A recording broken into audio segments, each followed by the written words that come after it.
Dear parents, guardians, and especially you, Year 11s, 12s, 13s, and university students. Hello there. It's Alex, the medical mentor here. Lovely to meet you. Welcome to my special medicine information presentation. Thank you for joining me. I'm a graduate of UNSW BMed in Sydney, Australia. I'm a health enthusiast, aged 30 plus years, who's passionate about self-improvement. I also enjoy books, podcasts, documentaries, for example, TED Talks, and life hacks. So I guess I'm a geek too. I love learning how brilliant people think, how brilliant people communicate, and how brilliant people work. I'm a leading master coach in UCAT applications and medicine and dentistry interviews in Australia, New Zealand, and UK. Probably the only tutor with 15 plus years of trusted professional medical admission expertise. I'm also Ngo and Son's Director of UCAT Applications and Medicine Interviews. I am the guy, the older brother you go to maximize your chances for entry into medicine and dentistry. I was in your position about 15 years ago, a high school student, driven, hungry, and incredibly motivated to get into medicine. What you are feeling, I remember. So I'm here to help you. I'll share with you insights about what you need to do to get into medicine. I'm going to discuss these 19 points. Number 1, my story. 2, why medicine. 3, pathways into medicine. 4, Australian medical schools. 5, UCAT exam. 6, ATAR and subject selection. 7, medicine interview. 8, medical student life. 9, medicine career. 10, tips how to maximize your chances. 11, plan B. What if you don't get in right after high school or after year 12? 12, my professional services. 13, medicine entry strategy timeline. 14, evaluation planning sessions. 15, UCAT training.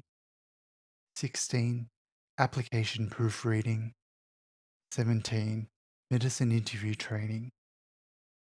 18, my professional fees and why you should choose myself to help you on your journey. 19, some of my proteges' positive 5-star reviews. While I focus on medicine, the principles and ideas apply also to dentistry. Number 1, my story. I graduated from Helston Agricultural High School. You know, the farm school with the attractive khaki uniform. Yes, I went there. Fantastic school. But I actually did not study medicine right after high school. In year 12, my first UMAT exam, now replaced by UCAT, I failed. Miserably. I was underprepared. I was shattered. The next year, with resoluteness, I studied pharmacy, worked hard to maintain a high distinction average, resat UMAT, scored 99th percentile, then sat interviews all around Australia, and ultimately got an unbonded place at UNSW Medicine. I was 18 years old, juggling 3 jobs. I worked as the cameras guy at Bingley Electrics. My parents are not doctors. They work at Bingley selling TVs. So if anyone wants a cheap TV, just putting it out there. I was a marker at Ngo & Sons, and I was a note taker for university students with disabilities. I was not born into wealth. I was born in an immigrant family. My parents never attended university and needed to start afresh in Australia. So my first year at university was tough. But you know what? It was great for personal growth. Failing UMAT in Year 12 ignited a fire, a hunger within me to push. I realized three things. Number one, I'm not perfect. I'm fallible. Number two, that if you work hard and you mentally tell yourself, I can do this, you will get there. Number three, that UMAT can be prepared for well, and existing UMAT companies were not doing a great job at teaching. My friends and I had bought their online materials, attended the workshops, and we didn't achieve success. We were not taught techniques. I also did not agree with some of their values, encouraging students to pursue medicine for material greed. I remember thinking, no one is really teaching this that well. I'm sure I can do a much better job. So that's what I did. I started mentoring students in my first year of medicine, achieving great results, and haven't stopped since. I went on to graduate with my bachelor's and decided I wouldn't become a doctor. I realized I enjoy being an educator so much that I should do this full time. Doing this is where I feel I'm most effective, useful, and fulfilled. For the past 15 years, I'm grateful to be able to say I've mentored hundreds of applicants into medicine and dentistry. But I know there is still a lot of work to be done. My happiness mission: help as many passionate students like you get into medicine and dentistry as possible. Now, more than ever, our world needs excellent doctors and dentists. Helston uniform. I couldn't find a school photo of myself in my Helston khaki uniform, so instead, I'm showing you Robert Irwin and this adorable koala.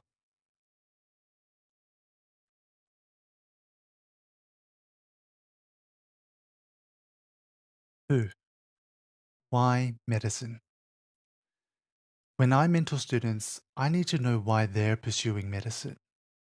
The most important question you need to ask yourself: why are you pursuing medicine?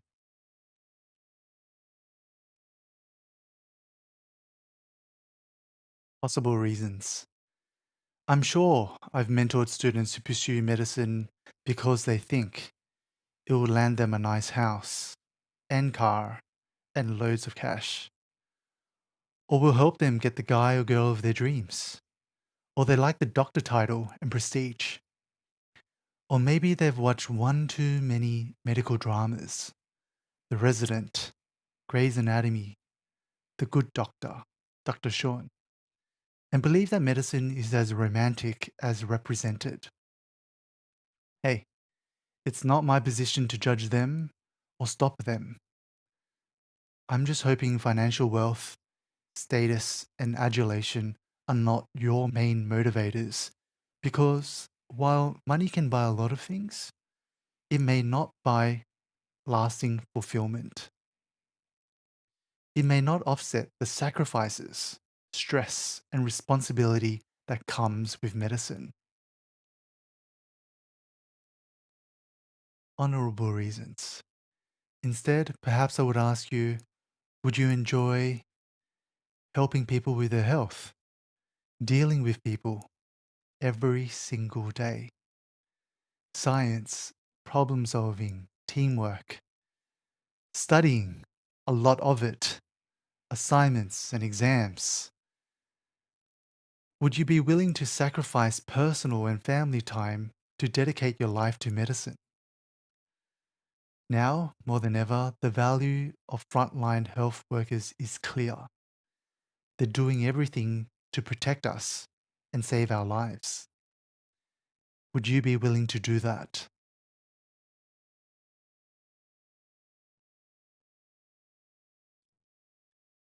There's a famous scene in the Spider-Man movie 2002 where Uncle Ben tells young Peter Parker, Spider-Man, remember, with great power comes great responsibility.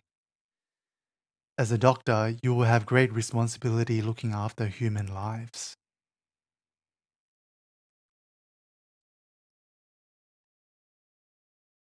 You may be wondering, Alex, why did you choose medicine?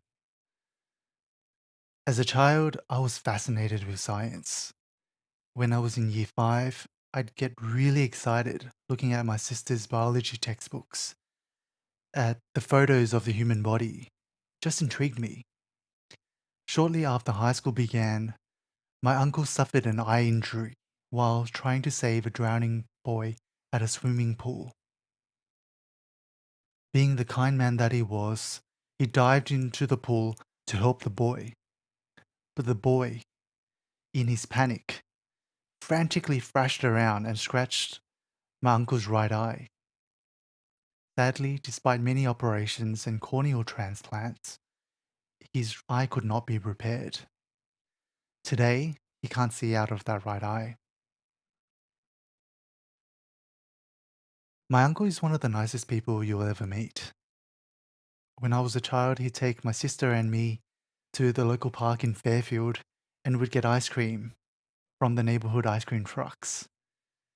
So every time I tell this story, I feel bad for him.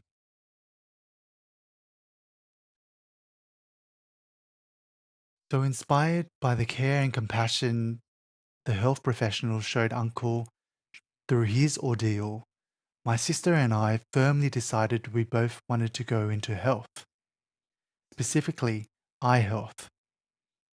My sister went on to become an ophthalmologist, and I decided I wanted to become an ophthalmologist, an eye surgeon.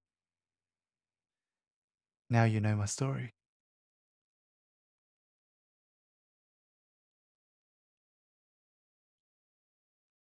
3. Pathways into medical school. Now I'm going to tell you how to get into medicine and dentistry in Australia and New Zealand.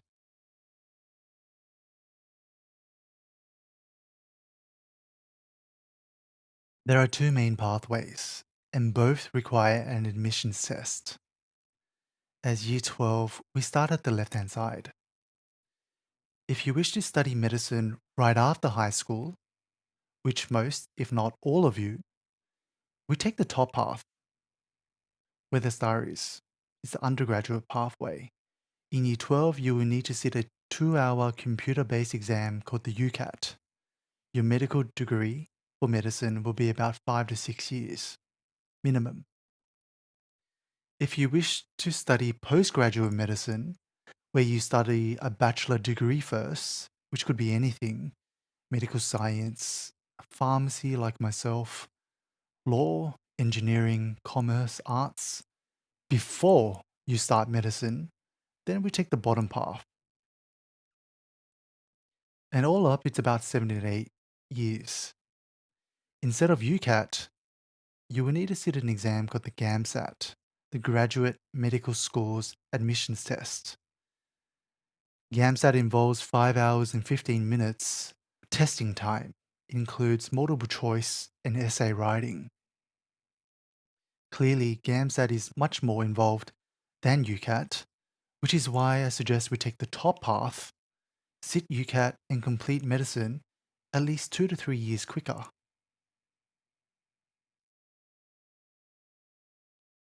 4. Australian medical schools.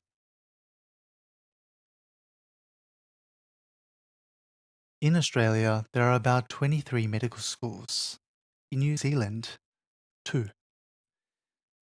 In New South Wales, we have UNSW, Western Sydney University, Charles Sturt, which is the Joint Program in Medicine, JPM. We also have University of Newcastle in New England, forming the Joint Medical Program, JMP. And then there's also University of Sydney. And this medical program is for the really bright cookies among ourselves, with high 99 ATARs. The ones in asterisk, also in white here, are postgraduate courses. University of Sydney is also postgrad that you can pursue later on. Notre Dame, Wollongong, ANU in Canberra, Macquarie University. And starting in 2021, just last year, Charles Sturt entered and offered a course.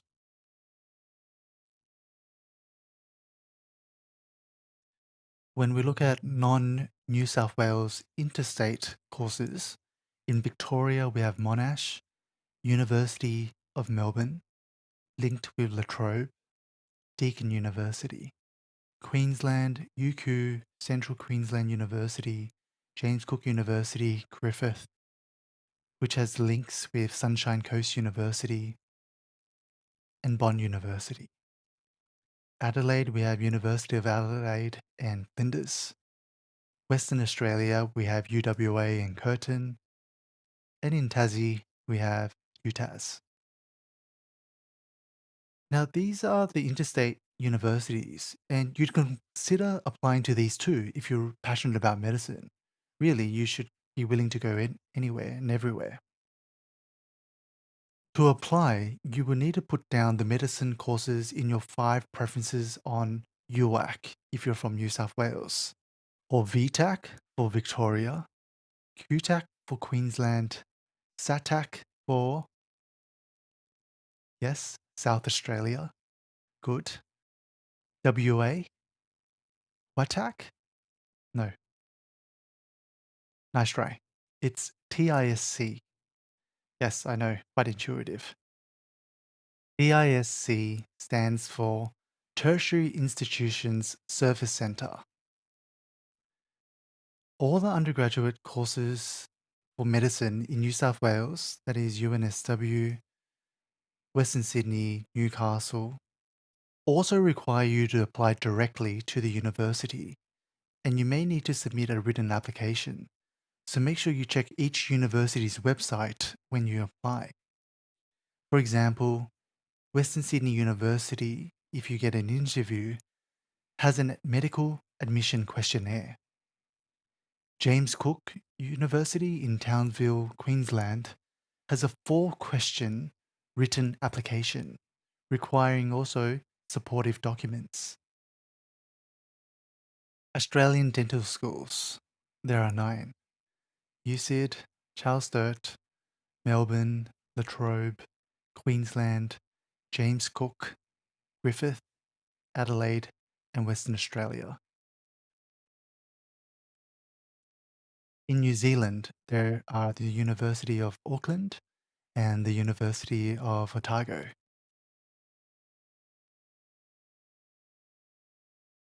Here's the University of New South Wales Medical School.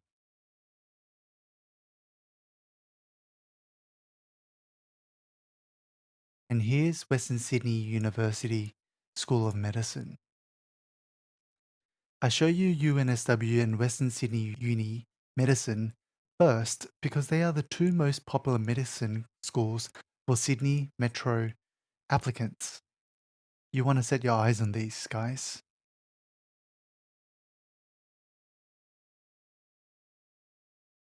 Here's the University of Newcastle, part of the JMP. This is the new Central Coast Clinical School, which opened in the second half of 2021, not too long ago.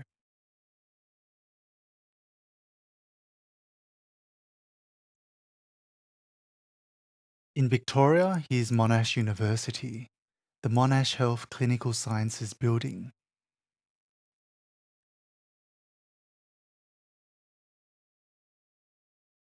Here's the University of Queensland, the main medical school.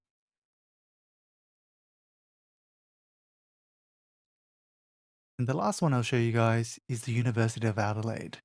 This is the Adelaide Health and Medical Sciences Building.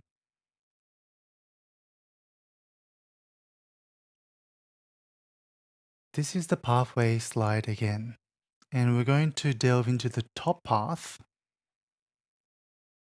because it's most relevant for most of you Year 12, 13, and university students.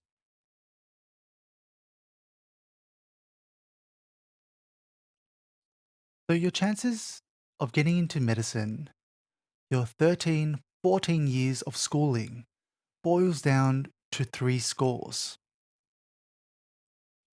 Number one, your UCAT score. Number two, your ATAR. Three, your medicine interview. And once you pass your medicine interview, you get your offer. So if your UCAT and your ATAR are competitive, you'll be invited for an interview. Most undergraduate medical schools require this UCAT exam, not all though.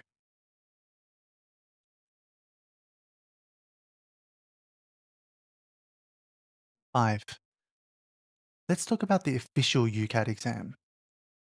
The very first score you get in July and August. So in Year 12 or in university, Year 12 being the very first time, you get to sit an exam called UCAT, which stands for University Clinical Aptitude Test. As the name suggests, it's an aptitude test, meaning skills based. You do on the computer. It goes for 2 hours, 233 questions, all multiple choice, over 5 subtests. The 2 hours also includes 5 minutes of reading time. 2019 was the first year UCAT ran in Australia, but it's been in the United Kingdom, the UK, since 2006. UCAT is a completely different game to HSC, VCE, Year 13s, and Year 12 other state studies. Even the most intelligent students may struggle if they do not prepare adequately. Bookings typically open 1st of March and closes mid-May, 17th of May this year. If you book after mid-May, the 17th, you will need to pay a late fee of $85 and closes on the 31st of May. So the last day of May is the last day, but keep in mind, if you book after the 17th, you will need to pay a late fee. So if you're a Year 12 and university student listening to this, you should register your UCAT, if you haven't already, as soon as possible to get the date and location you want. A good time would be in the New South Wales and Victoria July school holidays or during university semester break. The exam date, UCAT runs from the 1st of July to 12th of August 2022, but I wouldn't be surprised if there are delays, as there were in previous years due to our current situation, where it can also go into September and October. My advice is to book during your school holidays or on a free day like Sunday to give yourself time to prepare. Check when you have exams, personal events, and plan accordingly. New South Wales testing locations include Parramatta, Sydney, but also elsewhere like Newcastle, Orange, and Wagga Wagga. Always check the website for the latest.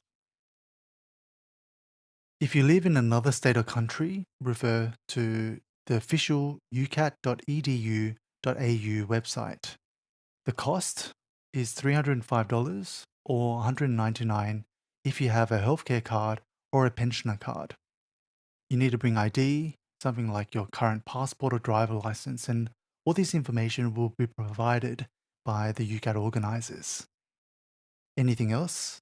Your phone, wallet goes into a locker. It's a very high security facility. They have security cameras everywhere, and they even pat you down to make sure you don't have any recording devices or notes. I want you to imagine it like taking your driver license test in a little booth. That's what it will be like. 5 UCAT subtests. The left-hand side are the areas tested, and I've included the right column to give you a sense of how quick you need to work. So the first subtest is called verbal reasoning. You get 44 questions in 21 minutes, so you get about 28.64 seconds per question. This is the reading passages and answering questions, comprehension type of questions. The second subtest is the decision making. Decision making involves a variety of question types, such as drawing conclusions, strongest arguments, logical puzzles, Venn diagrams. Quantitative reasoning is math and calculations. Abstract reasoning is puzzles and patterns. And situational judgment test involves evaluating interpersonal interactions, specifically the appropriateness of actions and the importance of considerations when making decisions. With DM, 29 questions, 31 minutes, 64 seconds per question. QR, quantitative reasoning, we get 36 questions, 24 minutes, get about 40 seconds per question. Abstract reasoning can be a killer, 55 questions in 13 minutes. So you only get 14.18 seconds per question. Very quick. And with situational judgment, you get 69 questions in 26 minutes, which is 22.61 seconds per question. Still relatively quick. Most people finish SJT with a good amount of time. They finish comfortably. So you can see that you got to work really quick for some of the sections. And that's what makes UCAT difficult. So this is what the UCAT screen looks like. It's blue. The subtest is at the top. We see verbal reasoning. And you get a calculator also on the top left. You get a flag for review if you ever need to flag a question that you would like to come back to on the top right. And next, you see the passages on the left-hand side and also the questions on the right-hand side.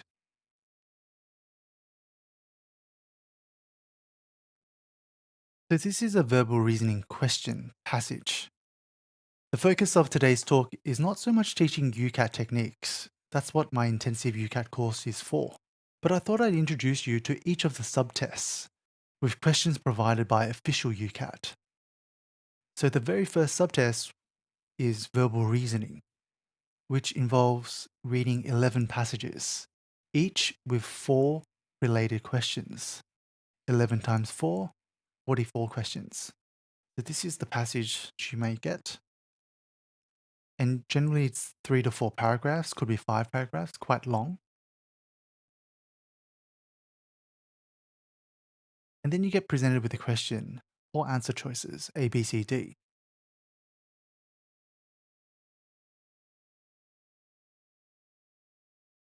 You can, by all means, answer some of these questions. I'll be providing solutions at the end of today's presentation. Question 2. And this is a decision-making question. 3. Just one of the 6 types. This type of question is called syllogisms, or what I call yes-no conclusions. And I feel like I was one of the first people to call it yes-no conclusions before many of the other big companies started adopting that as well.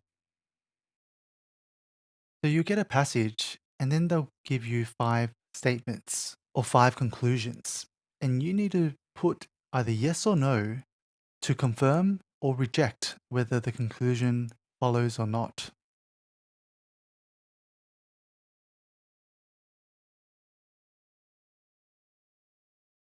This is a quantitative reasoning type of question, the math section. And it could be paragraphs, it could be in a table, or it could be both. And you need to calculate this very quickly. In what we said was 40 seconds.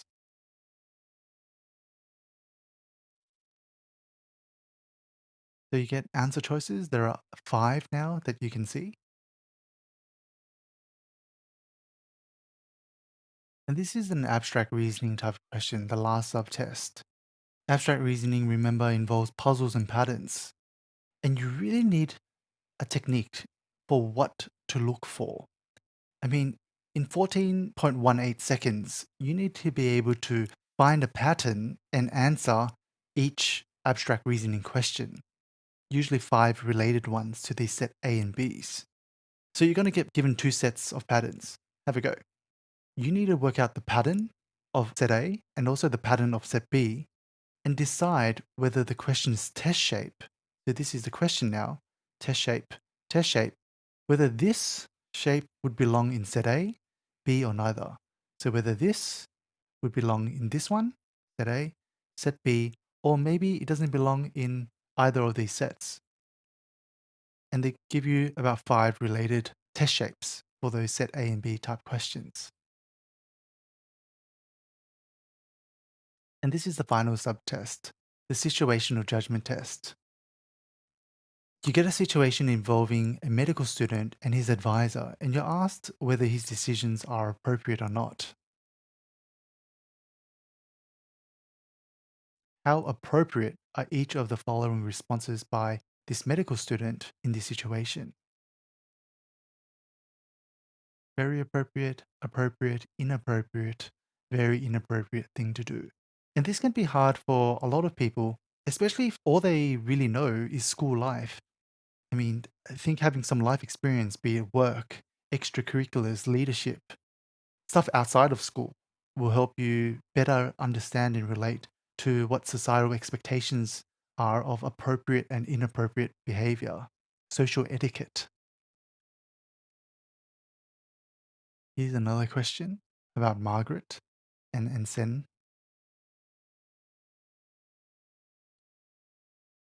So I've given you 9 questions here. Again, you can have a go and answers will be provided at the end. As I said, SJT requires some life experience, and some 17, 18, 19-year-olds, I can say this about myself when I was that age, I don't think I had fully developed my capacity and full understanding of how society works. It's really important to have someone mature. I'm not saying I'm old, okay? Just someone more mature to guide you through this. And that's what I would do with you. UCAT results. After you sit your UCAT exam, your results are emailed to you within a few hours, generally very quick. Raw scores from each of the first 4 subtests are converted to a scaled mark from 300 to 900. So you would get a total score between 1200 to 3600. While most universities do not consider SJT, from 2022 onwards, some universities may. For example, University of Queensland Dentistry. They're going to start considering the SJT. You want to aim for over 90th percentile, and I say minimum. You probably want to get higher than this, a lot higher than this. In 2019, 90th percentile required a UCAT score of 2,850. 2019, 90th percentile, 2,850. In 2021, 2 years later, a 90th percentile UCAT required 2,960. That's a 110 mark increase. And so you can see with time, the standard increases. So we'd really need to aim for 3,000 plus plus. To be safe, let's assume we get 3,000. We would need 750 for each of the first 4 subtests if we were to get 3,000. And in 2021, if you got flat 3,000, that would have translated to a score or rank of 92nd percentile, which I still feel is borderline for medicine interviews. You may still get some dentistry interviews. In my experience, the UCAT requirement for medicine is higher than dentistry. Results last for only 1 year. So if you sit UCAT 2022, you can only use that test result for 2022's application. If you wish to apply again in 2023, you will need to sit UCAT 2023. In 2021, approximately 14,000 candidates sat the UCAT ANZ. ANZ standing for Australia and New Zealand. So here's a hypothetical UCAT score. This is what you kind of get. When they email you after you sit your exam, they'll give you your first 4 sections and the scores.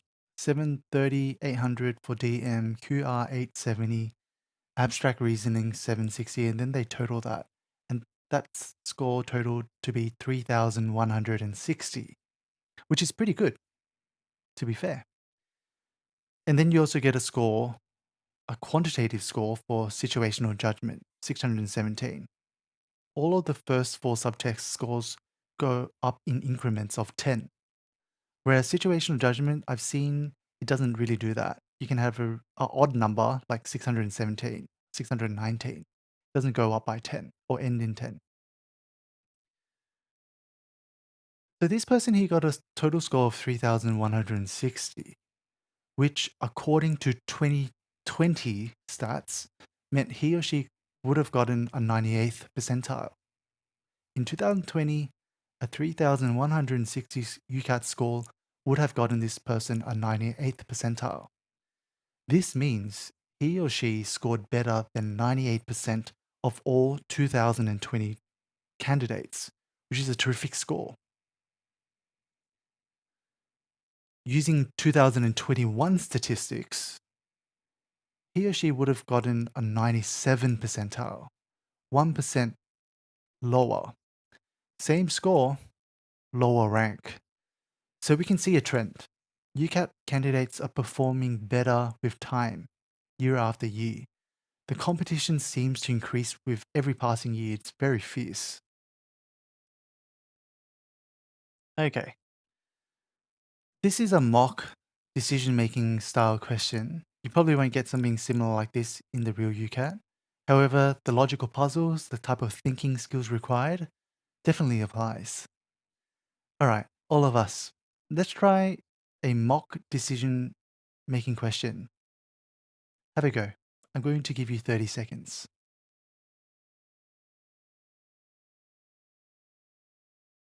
A man, pointing to a portrait, exclaimed, "I have no sisters or brothers, but that man's father is my father's son." Who is the man in that portrait?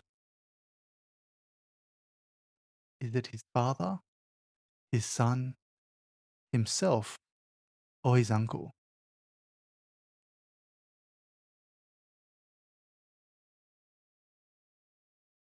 You can write down your answer.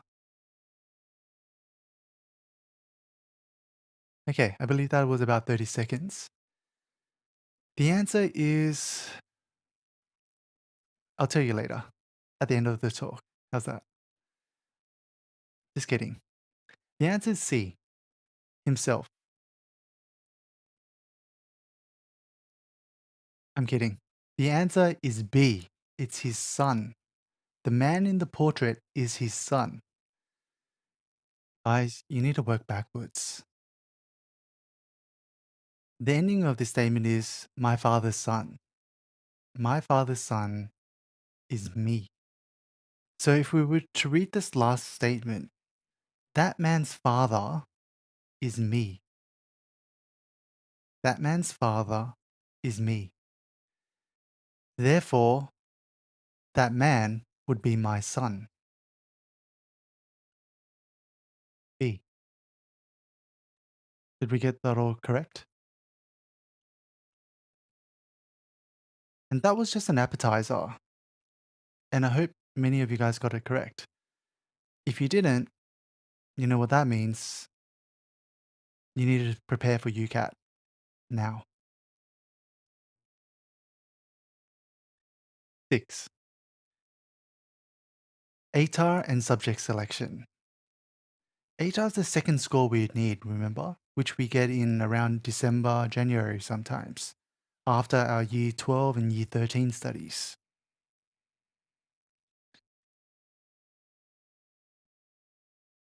Your UCAT score determines the ATAR you need to get an interview. Generally, if your UCAT score is very high, a 99th percentile, your ATAR can be around 96. I say can be, being minimum. If your UCAT is 90th percentile, your ATAR will probably need to be much higher, about a 99 percentile. These cutoffs I'm sharing with you, they're just the bare minimum. And even if you get an interview, you're on the borderline. You'd be just scraping through. Just. As you can see, UCAT is extremely important. And with a good and excellent UCAT score, your ATAR does not need to be ridiculously high. But absolutely, high for both is the best situation. A good UCAT can make your life in Year 12 much easier. Prerequisite subjects. English, definitely. Medical schools in New South Wales do not require chemistry. Those in Queensland, such as JCU, Medicine and Dentistry, generally do. Also, Utah's medicine requires chemistry. If you don't have chemistry but wish to apply to these universities that do require it, you'll need to complete an accepted bridging course, either at TAFE or university, and you'd probably want to check this at the respective course as soon as possible. Don't leave it until after your HSC, or VCE, you just won't have time. And the course, the bridging course, might not even run in the holidays. In terms of biology, this is only required, to my knowledge, at La Trobe Dentistry. It definitely doesn't hurt to have biology. In fact, it's relevant to medicine. But remember, it's not compulsory for New South Wales or Victorian medical schools. Only, right now, to my knowledge, to La Trobe Dentistry. But please, check each respective medical and dental course you'd like to apply to.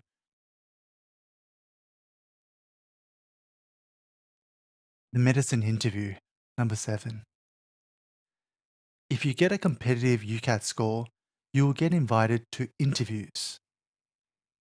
It's an interesting time because you'll be flooded with email invitations and you think, wow, all these universities want to meet me. However, it is important not to be complacent at this point.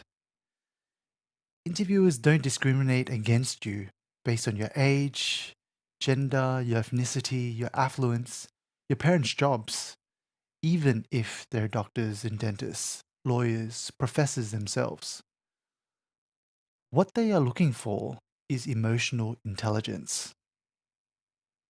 Interviewers want to see if you're normal and personable, understandably, that you're mature and passionate about medicine, that you want it for the right reasons. As my professor said to me in his European accent, Alex, we are not just looking for the creme de la creme. We are looking for the double cream, the very, very best.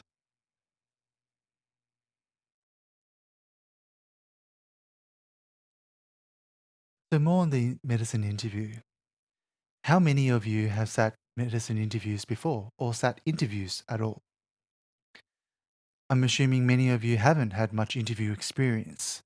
And those of you that have, I'm sure you have never sat anything quite like a medicine interview before. Maybe if you applied to medicine last year and you were unsuccessful, or the years before, then you would have had a medicine interview experience. Otherwise, probably zilch. The medicine interview is a very different beast. It is not a standard job interview. It is not a meet and greet. Hello, let's have coffee, chat, and a laugh. Haha. No. There's no how are you going, where you from. The medicine interview is technical, structured, and involved. Each university has its own style and tends to change their questions every year. So I would recommend you to prepare for each university specifically. If you score a high UCAT in July and August above 3,000, 3,100, you need to start preparing.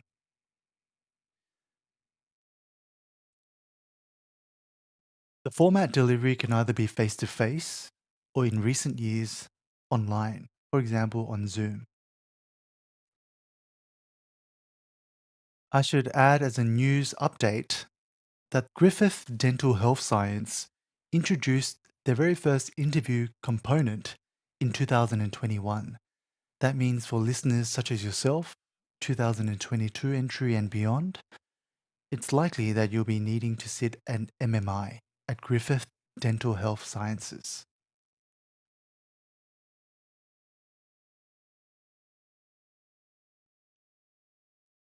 Interview structure. Interviews generally come in two flavors, but it also varies amongst the universities. It may be semi-structured, where you get asked standard questions, or in the form of a multiple mini interview, a MMI. In MMI, there are multiple stations. You wait outside each station or room, as you see in this photo. And when you go inside, well, there'll be a bell ringing. So you see a bell ringing like so.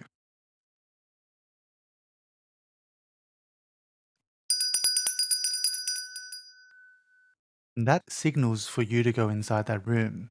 And in there, you may need to watch videos, do some role playing, answer questions, or deliberate hypothetical scenarios. There are usually about 7 to 10 stations, sometimes less, sometimes more. 5 to 8 minutes each. Nowadays, most universities are moving towards this MMI style. I think they're fun. You walk into a room to meet one or two strangers who are either doctors, academic staff, or lay community members. And for the next 8 minutes, you do your best to impress them. Your ability to communicate, solve problems, demonstrate good ethics, judgment, passion for medicine, all of these are assessed here. So with the semi-structured one, you're in the front of a table and they just ask you question after question for the entire period of the interview. There's no changing rooms, there's no bell ringing. In terms of the interview content, these are the type of things you may be asked. Number one, standard questions. Two, video, maybe some role playing, some hypothetical scenarios. They might give you scientific articles which they want you to technicalize and answer questions about. You might need to teach someone or people things. There may be some sort of a debating or discussion. There could be puzzles. And finally, essay writing.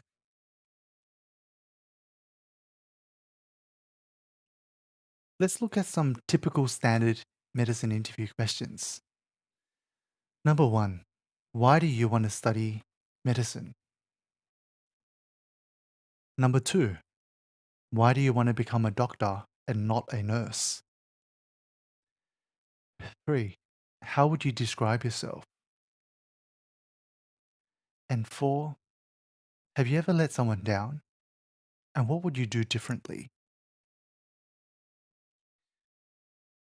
So for example, this question about why do you want to study medicine, when I mentor students, I ask them to give me their personal story. I really get to know them. And specifically, I ask them, where did your idea first come from? What are some of the experiences that have informed and shaped your interests? And number three, what qualities do you have that you feel would make you a good doctor? Having some sort of a structure allows students to better articulate their reasons and make their responses compelling. A common scenario question is you're a medical student and your close friend tells you he's been cheating in his exams. What do you do? Have a think.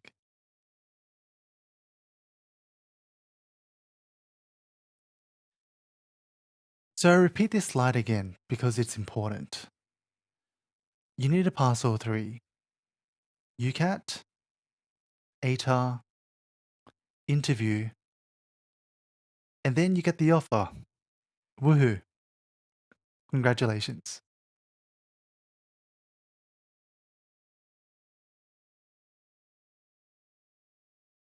8. Medical student life. Now some cool stuff. What's it like to be a medical student? You finish high school as seniors and you start university as juniors again.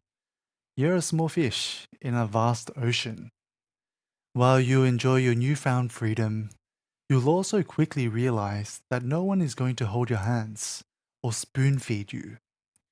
University classes are often disorganized, assessments are abundant, and if you fail, you will need to resit that exam or repeat a course. For example, I studied with a guy who got 99.95 ATAR, state ranks with a S for his HSC subjects, a top UMAT score.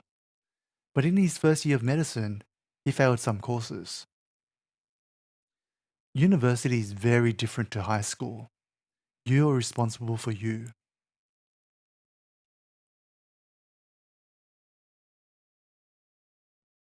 Here is a typical month for a first and second year medical student.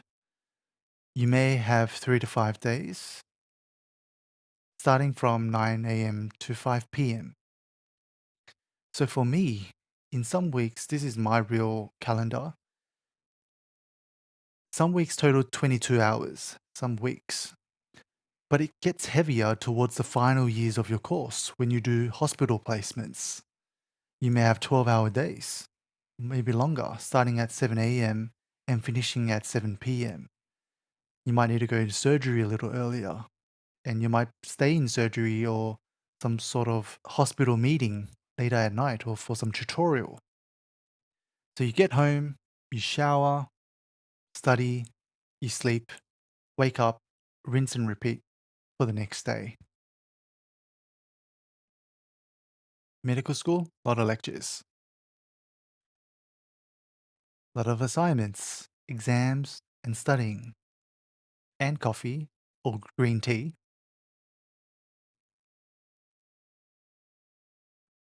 Lots of social events and parties too. I'm not much of a party person. I'm not here. Don't look for me.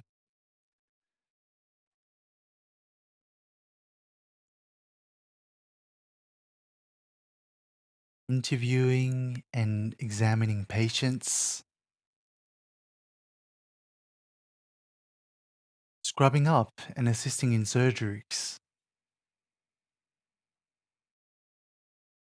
travel around Australia and abroad. I was able to board the Royal Flying Doctor Service in Broken Hill, New South Wales. We flew on it to rescue a boy who had a motorbike accident on his farm. Medicine is a passport to very cool places.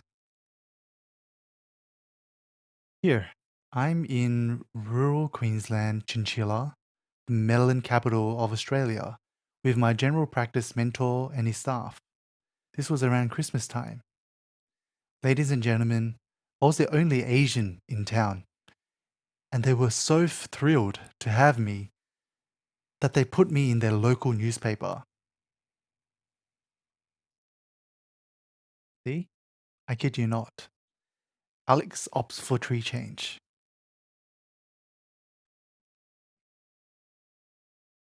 One of the most useful things I've gained from medicine is medicine knowledge.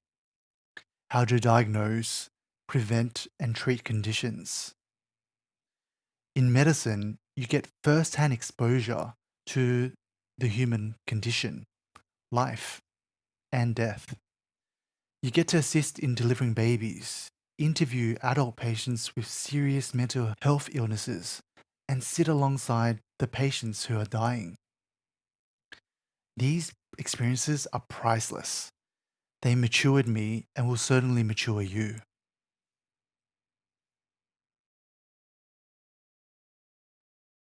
And on that note, when I was in fifth year, I was able to quickly catch that my grandmother had a serious heart condition, and I was able to take her to the emergency immediately.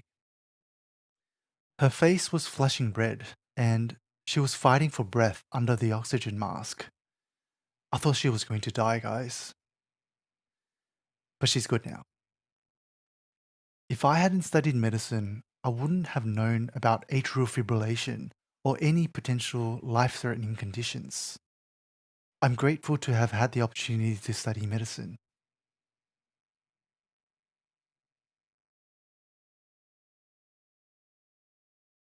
Number 9. Let's talk about the medicine career. Medicine's a long game. After you survive medical school, you need to do more training. You start as a medical student, about 4 to 6 years, graduate working as an intern, that goes for about a year. Then you become a RMO or a resident medical officer, which is 1 year plus, before becoming a registrar. That's when you decide you want to train for some specialty. Optional is a college fellowship where you might choose to do some research for 1 to 2 years. And finally, you become a specialist consultant, which, as we know, is a specialist. All up, it's about 15 years from today. It's likely you'll become a specialist after you're, assuming you're in year 12, around 32 years old. That's minimum. Medicine, just like HSC, VCE, our year 12, 13 university courses and exams, is a marathon, not a sprint. You take it one step at a time.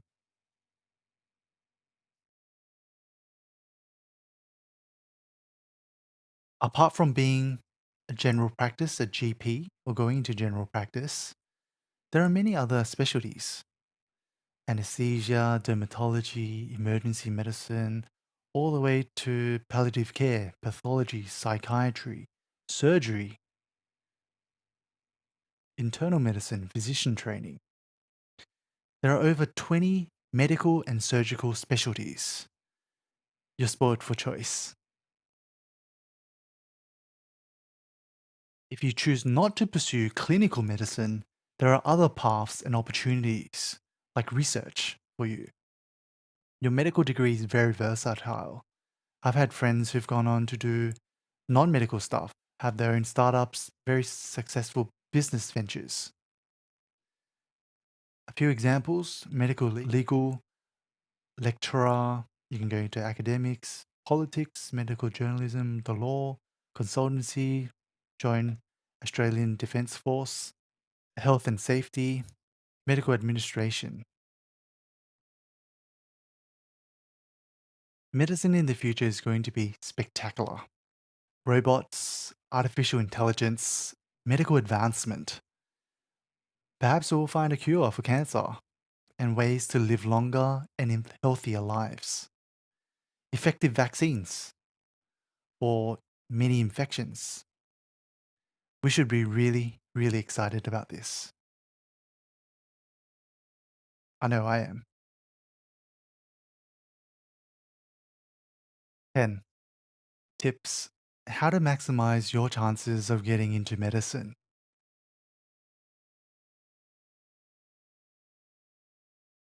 Let's talk about game plan. Like a strong basketball or soccer team, like Roger Federer, Serena Williams, the tennis legends, you need to have a game plan. If I were you, I'd do the following. For UCAT, prepare now. If you start in year 10 or in 11, you give yourself more than 1 year to refine those skills. 2. With your ATAR, you want to study ahead. Subjects: Aim for 10 units. I suggest doing 10 units at school. Focus on doing them extremely well, aiming to rank top 5 or top 10 in all of them. Any more than 10 units, I feel like you're overextending yourself and you're making your life harder than needed. But hey, it's up to you. HSC is an ATAR maximizing game. You also want to look into early access schemes. UCAT has E12, UNSW has a gateway. Monash has special entry access scheme. Parents, you can support your child by giving them space and quiet so they can concentrate. I know you want to help your kids. 3. Interview. You need to boost your CV so you stand out from all the other hundreds of candidates that apply to medicine. Think about extracurricular activities at school, things like prefect, SRC, sports, and committees. Work experience. If you work somewhere, you can speak about it in your interview. Clinical placements. This is really important. Perhaps ask your careers advisor to help you organize, maybe calling up a local hospital, local nursing home, sitting in with a pharmacist or your GP. There are many associations that can help with you organizing some volunteering clinical placements as well. So by all means, seek them out. I've had students who've traveled to Cambodia and Vietnam to help people with eye surgeries and treatments, not perform the surgeries themselves, but perhaps assist or help rural communities and oral treatments. By getting clinical experience, you'll personally better appreciate what doctors and dentists do and see if it's really for you. So all these 3 components are very important. These very 3 stages have befallen, I have seen too many complacent students with ATARs of 99.95, GPAs very close to 7, UMAT, UCAT, GAMSAT close to 99th percentiles. Broken dreams and broken hearts. No one's position is guaranteed. No one is safe. Preparation's a must. 11. What happens if I don't get into medicine after year 12? I have friends who sat UMAT 5 times and still did not do well enough to get an interview. Most of them persisted, sat the GAMSAT, the postgraduate pathway, a few times, and eventually got into postgraduate medicine and dentistry. If you ask them, they'll tell you it was not easy.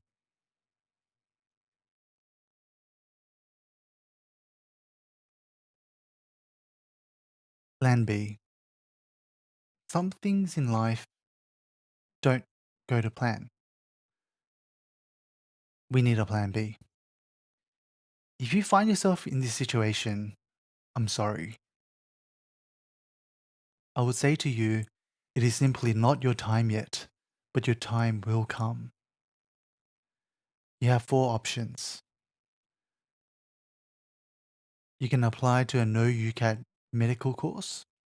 All the medical courses that do not require UCAT require you to move outside of New South Wales. Most are in Queensland, except UCIT, where you need a very high ATAR score. One such example is Bond Medicine in Gold Coast, Queensland. That costs about $400,000 for the entire duration of the course. $400,000. And we haven't even accounted for accommodation and living expenses yet. And the costs for preparing again for UCAT, GAMSAT, admission tests, and interview prep. Your second option is to take a gap year and resit the UCAT. What is a gap year? A gap year is where you do not go to university after high school. It's a break or gap in your studies. I should also add that I see some students nowadays also repeat Year 12 or specific subjects because they feel that those subjects pulled their ATAR down and they stand a better chance by rather than going to university to do Year 12 subjects again. You might want to choose this option of gap year or repeating Year 12, Year 13 subjects if you have a high ATAR, say 99.9 or say 99.5, and you don't want to start university. Because once you do, your university marks will be considered when you apply to medicine. Generally, universities take the average of ATAR and university marks. Some just look at one or the other. So if your uni grades are passes and credits, not distinctions, not high distinctions, those scores could potentially drag down your high 99 ATAR, and you don't want that. Another reason is some universities, like University of Adelaide, do not accept students who've started a university degree somewhere else that's not Adelaide. The advantage of a gap year is you get to use your high ATAR. You get time to prepare for UCAT again and time to do some more experience, clinical experience, work experience. The disadvantage is that there is a risk. What happens if you don't do well in UCAT again? You have no course to fall back on. And so that's another year gone. The third option is you could do another course for at least 1 year and then resit UCAT. I want to make this very clear. If you don't do well in UCAT in Year 12, you can still sit UCAT whilst you are a university student.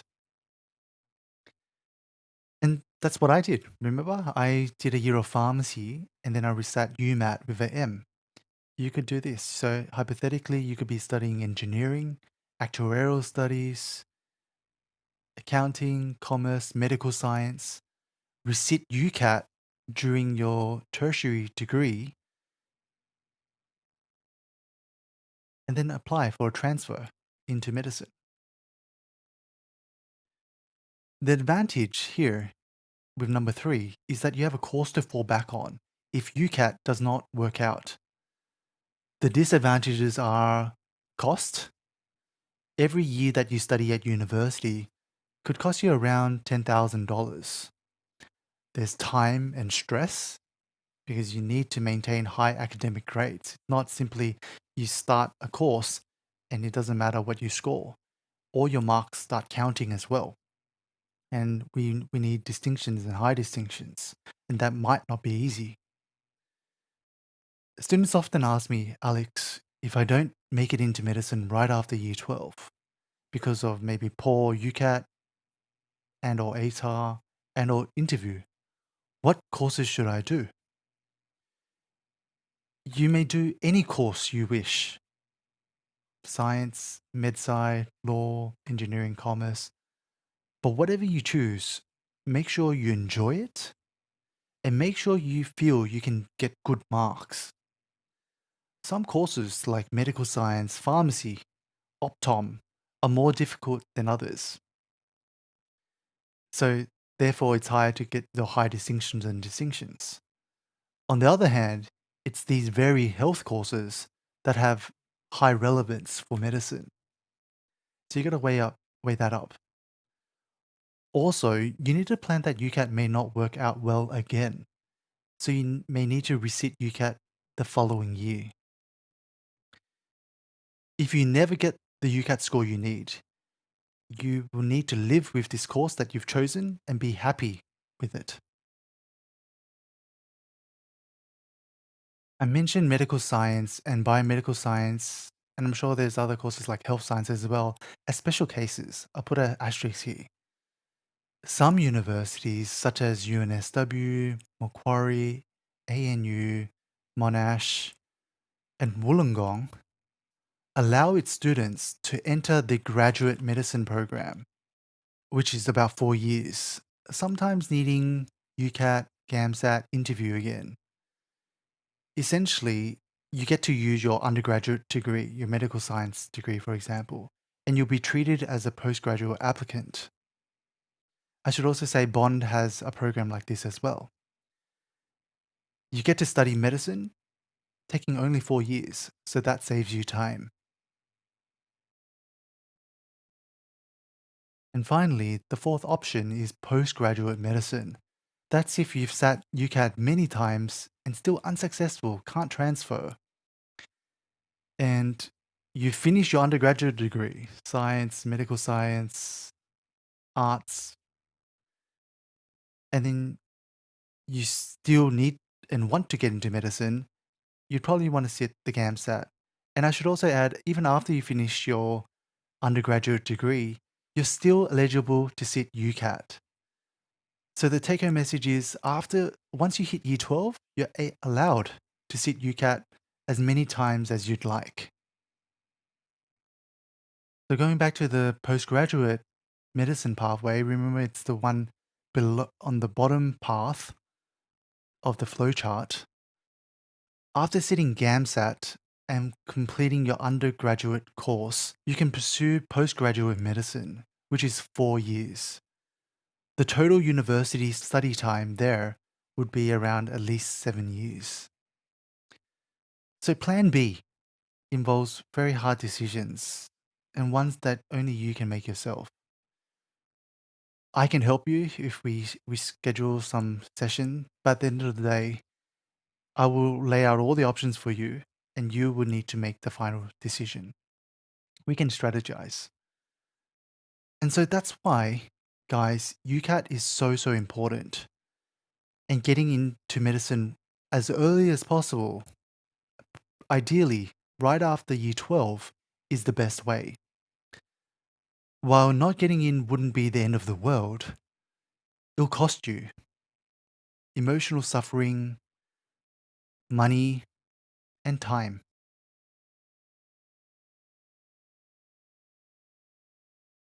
Let's talk about how I can help you, how we can reduce the risk of failing, how to maximize your chances of getting into medicine, and how I can mentor you.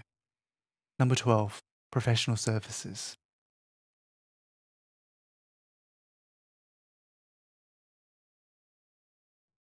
There is a long queue to get into medicine. As aforementioned, in 2021, 14,000 people sat UCAT ANZ, fighting for less than 3,000 positions in undergraduate medical schools around Australia. About 1 in 5 people make it.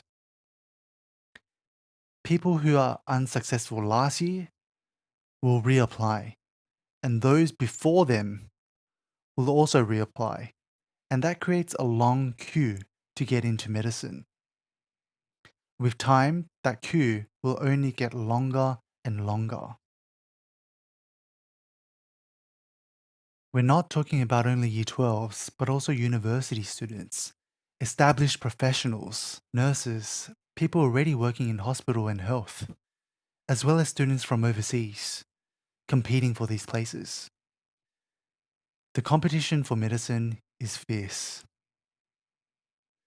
For example, UNSW Medicine receives 3,500 applications for 198 domestic Commonwealth supported places, bonded and unbonded, every year, of which about only 75 are for New South Wales metropolitan non-equity students.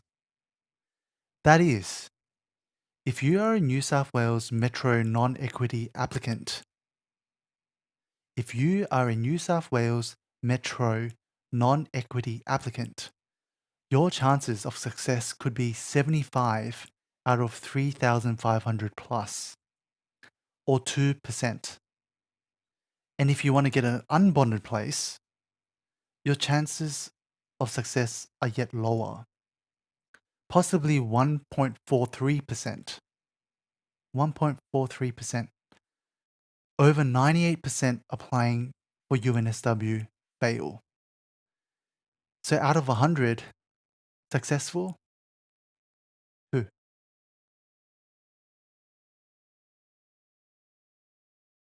So you can see there's a long queue.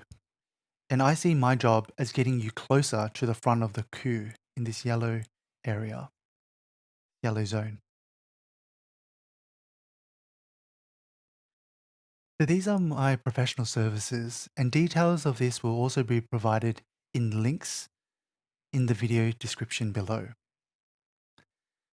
I provide four main services or four main areas. I can mentor you with planning, your UCAT, your applications, and your medicine interviews. The first service is evaluation planning session, and that's something we do one-to-one. In these, I help guide you and help you plan.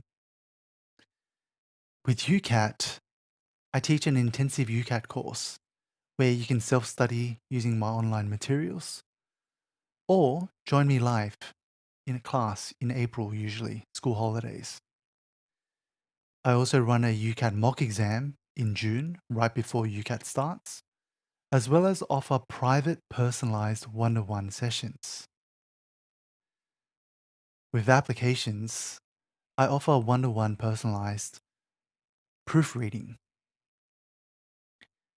With medicine interviews, I offer these three services. Number one, university-specific medicine interview courses. That's generally self-study. You get videos and you get also my notes. They're very, very specific, and I'm sure you'll find great value in them. The second way I can help you is personalized one-to-one sessions. And finally, we practice together with mock interviews. I mentor students into medicine and dentistry because three main reasons. The first, I care about you. It's satisfying helping good people do good things. My own false start, my journey applying for and studying medicine, I remember. I've been in your place. I see your aspirations and your challenges. I'll be invested in you. I'll believe in you like family. Number two, I enjoy mentoring you. I enjoy adding value to and connecting with motivated leaders such as yourself. I listen. And three, I believe I can help you win. Getting students into medicine and dentistry is one thing I feel I do much better than others.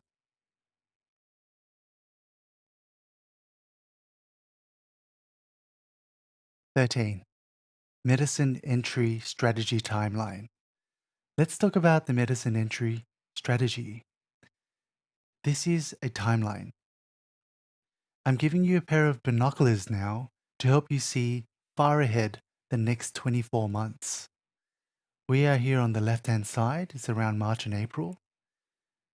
All that red arrow events are the official exams and assessments. So for example, in July and August this year, that's when we had the official UCAT exam. At the end of November, that's when the applications are due. And from November to March, that's when we have our interviews. Interviews begin in November. All the blue arrows are the events I personally run. You can see in April, I'm holding my intensive UCAT course, the live class. Right before July, in June, I'm running a mock exam for UCAT. From August to September, I have application proofreading. And then from August onwards, that's when I do a lot of interview training from August to March.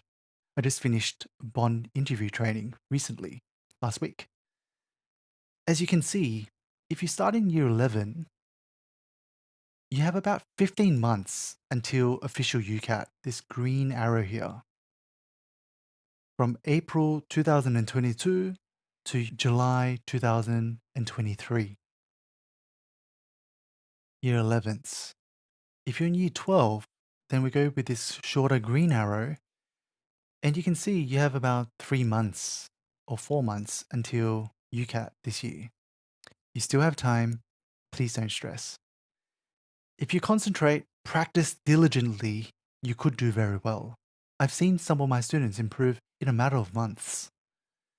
In November to March, medicine interviews are held. So we can help you with interview training around then.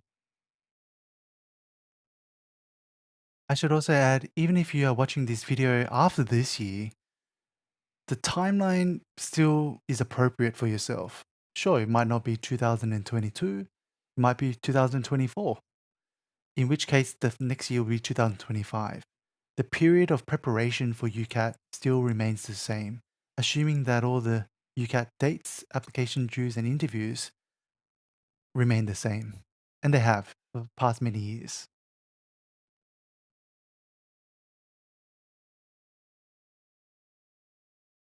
So the very first service I help is evaluation planning session. That's a one-to-one service. That's here from this slide. Evaluation planning session is a very common service I offer. Medical admission process can be so perplexing that you may feel lost and astray, overwhelmed. If you are thinking, I just know I want medicine, but not sure where to begin. What, when, where, how do I apply? I want to learn how to best prepare myself to get into medicine and dentistry. Then an evaluation planning session is for you. We can arrange a private one-to-one to help you best plan your situation. Here I give you a ship, a map, binoculars, and light to navigate sailing through the tropic medical journey sea. You learn what you need to do right now. You may have performed well at school or university. The UCAT application and medicine interview are different games. With academics and UCAT, we discuss effective study skills that would give you an advantage at high school and university. We discuss what UCAT skills you should be working on to improve yourself. We plan how you should be preparing and highlight key strength and weakness areas. We accelerate. With medical admissions and applications, with over 20 medical and dental schools in Australia and New Zealand, each with their own set of requirements, including written applications, with references sometimes, medical admissions can become complex. It can feel like a complicated chess game. We simplify, highlight your options, and set targets. With interviews, the evaluation planning sessions, it does not matter if you're a national debating champion, if you're a school captain, or your father or mother's a director at a hospital or professor. Because one, maybe so are the other candidates. Two, in my experience, I find everyone has something they can improve on significantly. We discuss how to best manage your interview preparation strategy to get to know who you are, your story, and evaluate how you are, how you speak and present yourself. I will give you my honest opinion to help you identify key areas to fix up.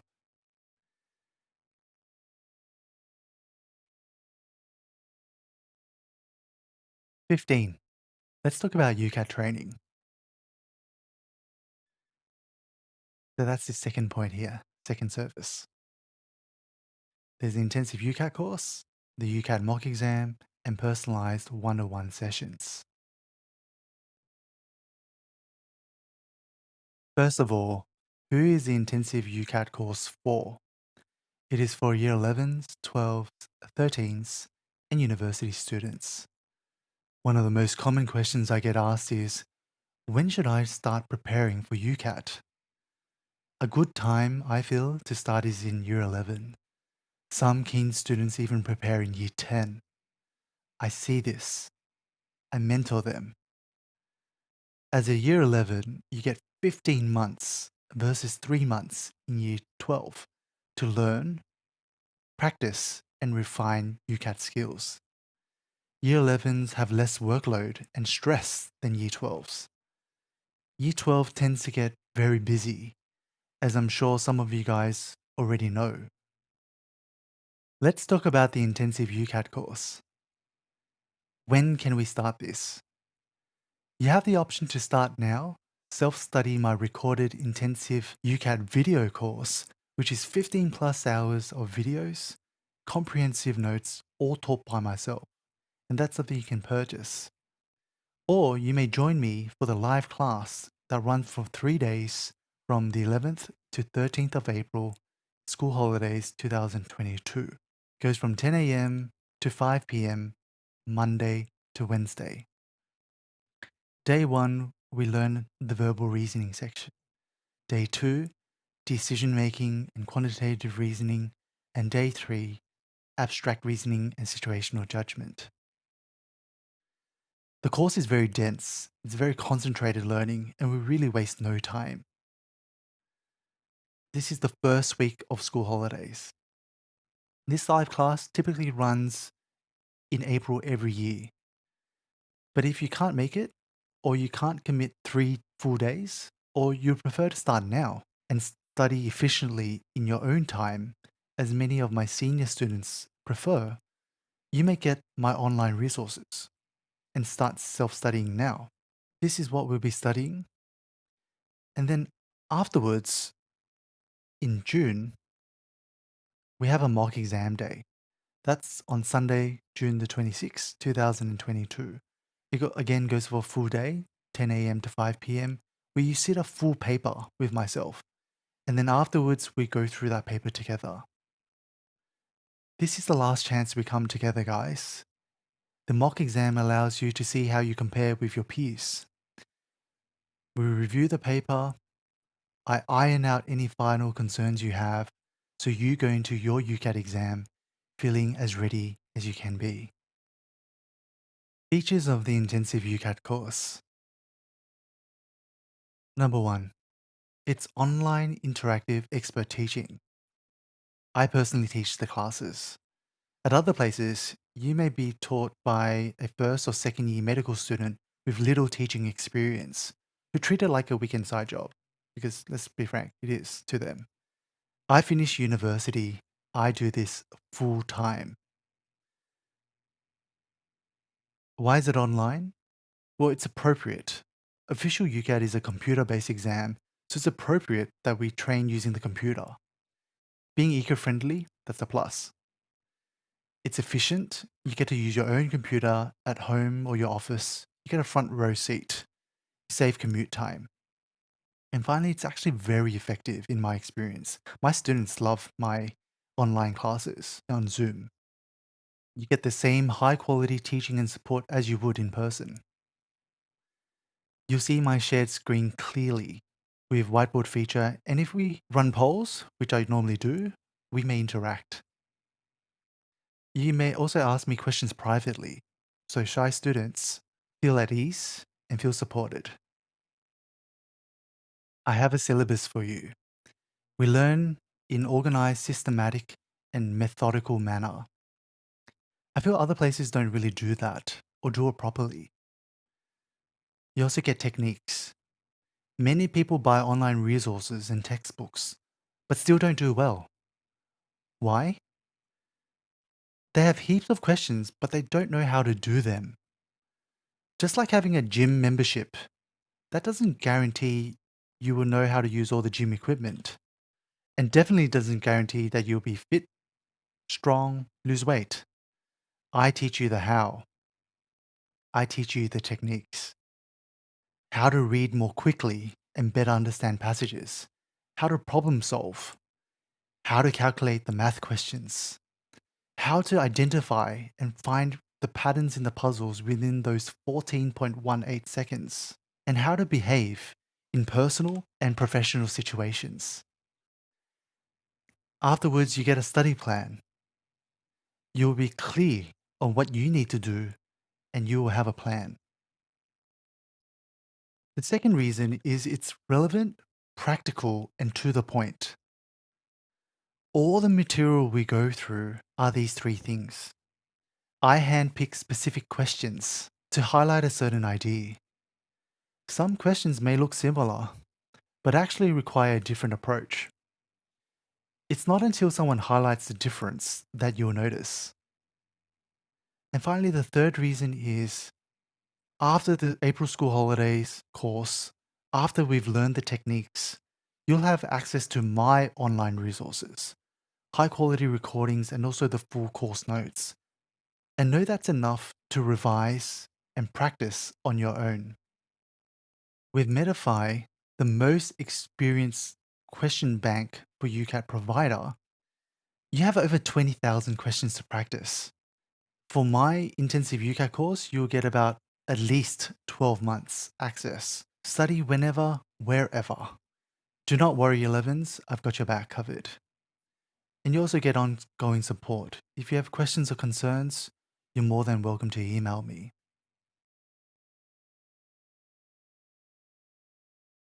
Just a bit about Medify.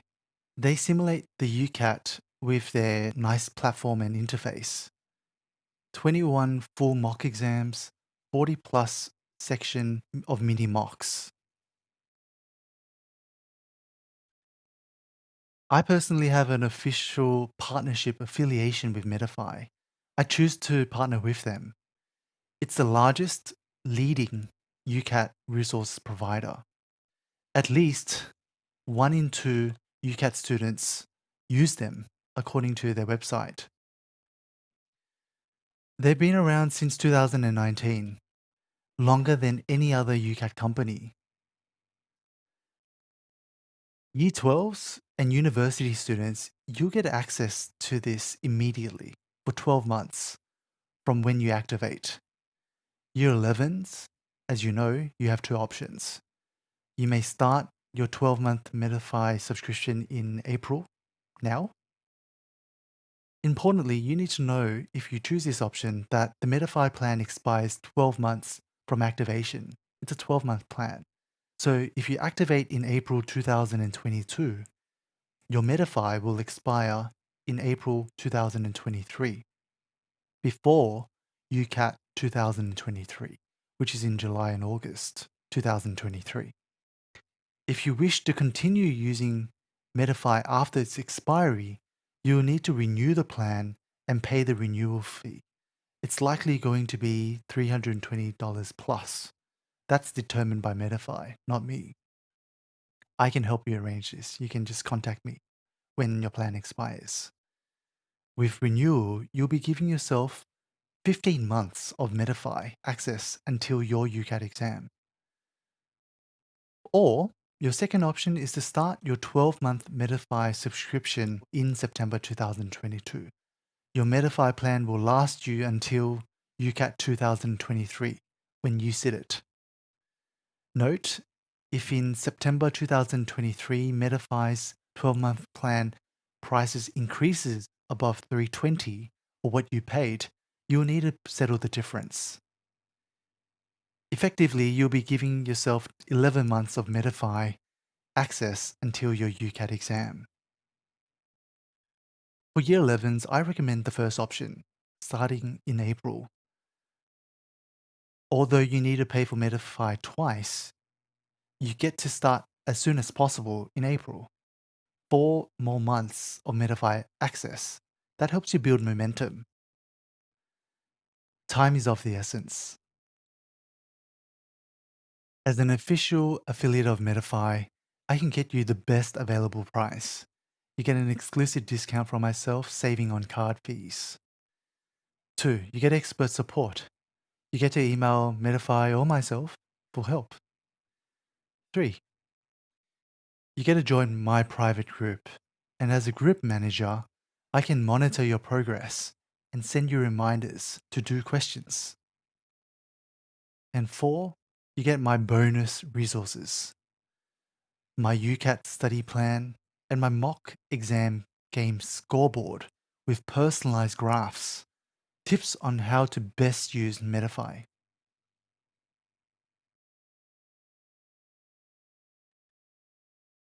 Another service with UCAT that I offer is personalized one-to-one UCAT training. Many of my past successful students chose to get the intensive UCAT course first and then get some personalized one-to-one UCAT training for deeper guidance with practice questions. I strongly recommend this approach. We go through the questions you have trouble with and we review your thought processes and optimize to increase speed and accuracy. We tailor to your needs. You see everything on my shared screen, and as always, you get a high quality recording of our sessions. Dear parents, you'll get debriefed about your child's progress with feedback via SMS or email. I just want to make a point about how experienced I am with UCAT. You know you're doing it right when you're able to see inconsistencies in the official UCAT preparation material, ask them questions that they can't even answer clearly, and you make your own preparation material before even the official UCAT organization makes theirs. So this table of decision-making definitions that you see here, this is from the official UCAT organization. I made a very similar table like this for my students very shortly after when UCAT came to Australia in July 2019. This official UCAT organization brought out this particular table at the beginning of 2021. I did it in 2019. The official guys did it in 2021. I was more than 1 year ahead. And so you can see that my students generally have an edge above using just standard resources, and they're in good hands. Let's talk about the actual UCAT results of my students. Typically, over 80% of our students achieve a UCAT score above 80th percentile. The highest I'm aware last year was 3,450. That was 99th percentile, the highest you can get. Some students then go on to get interviews, some don't. I need you to have realistic expectations. This UCAT exam is not easy. Not everyone does well in UCAT, and it depends. Number one, on the student's baseline, and two, how much you consistently practice, prepare, and review. If you come to me 1 week or 1 month before your UCAT, or do just 1 to 2 sessions, or if you do only a few thousand questions out of the 20,000 plus questions you have, please don't expect miracles. You're not God, I'm not God. Unlike others, I do not overpromise. I set very realistic expectations. I don't guarantee that you'll get a 99th percentile like one of my students, but I do guarantee you will improve and move closer to the front of the queue. You may have unproductive study habits ingrained in you, developed over many years. That takes time to unlearn. Success takes time. Go ask Usain Bolt, Michael Phelps, Serena Williams. Typically, my successful students request at least 10 sessions. It's totally up to you, no obligation.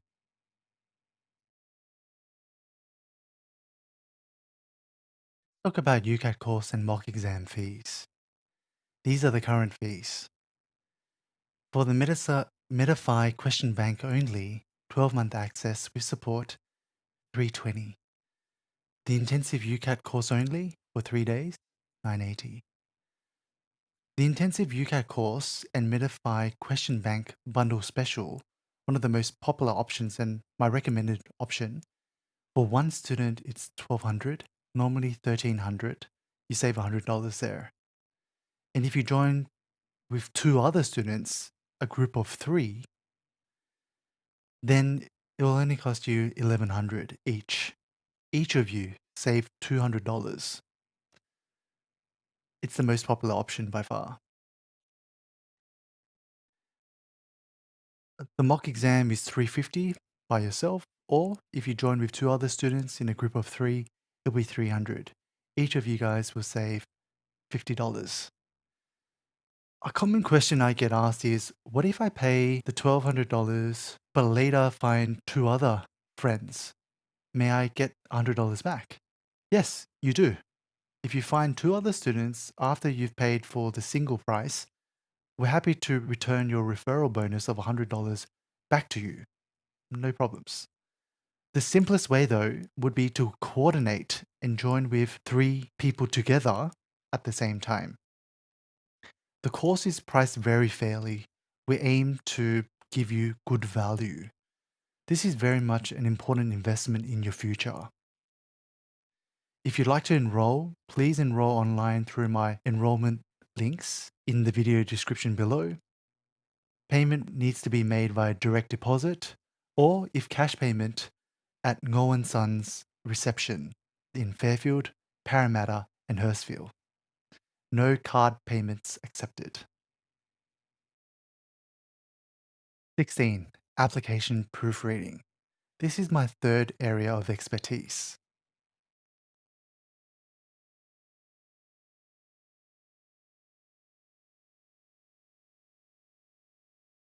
Application services is one-to-one. When we were speaking about Australian and New Zealand medical and dental schools, I mentioned that we need to lodge our preferences and applications. Most applications are due at the end of September every year. Please check UAC, VTAC, QTAC, as well as the university course you're applying to.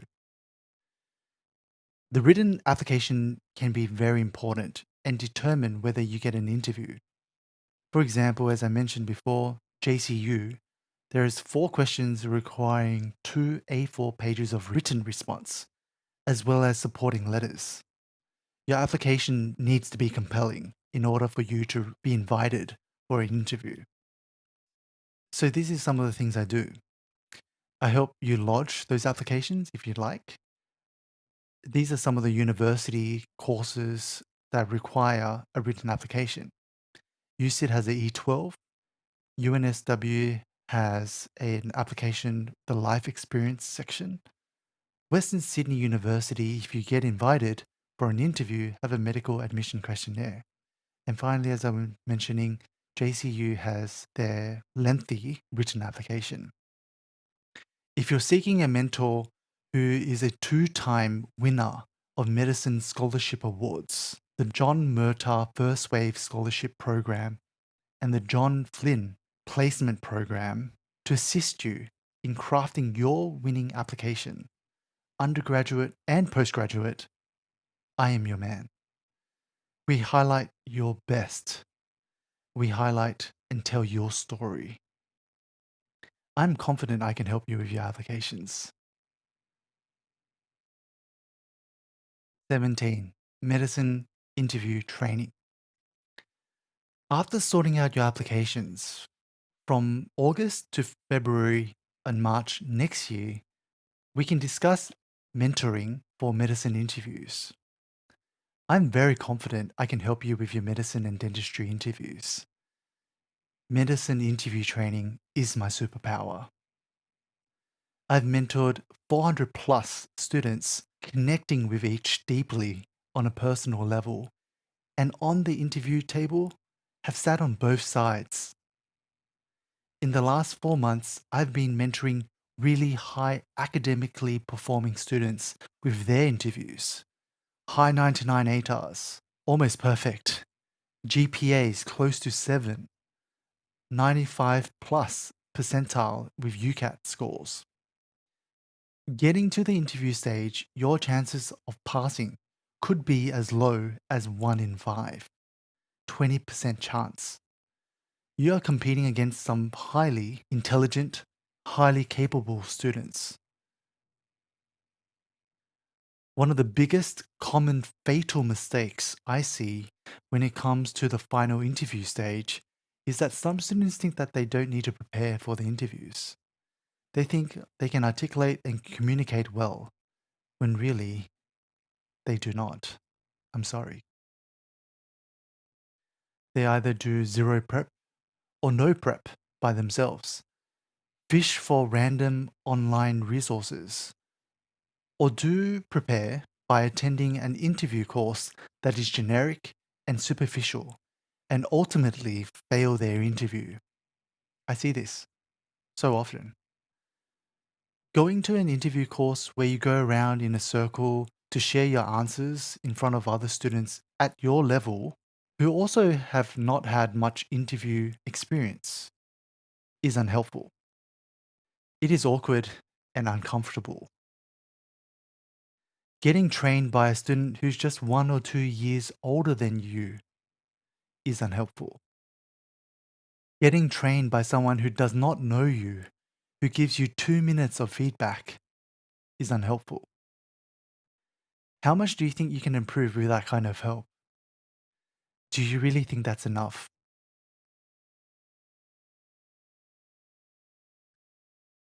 Here's how I can help you. I offer university-specific medicine interview courses, which are self-study, personalized one-on-one sessions, and mock interviews.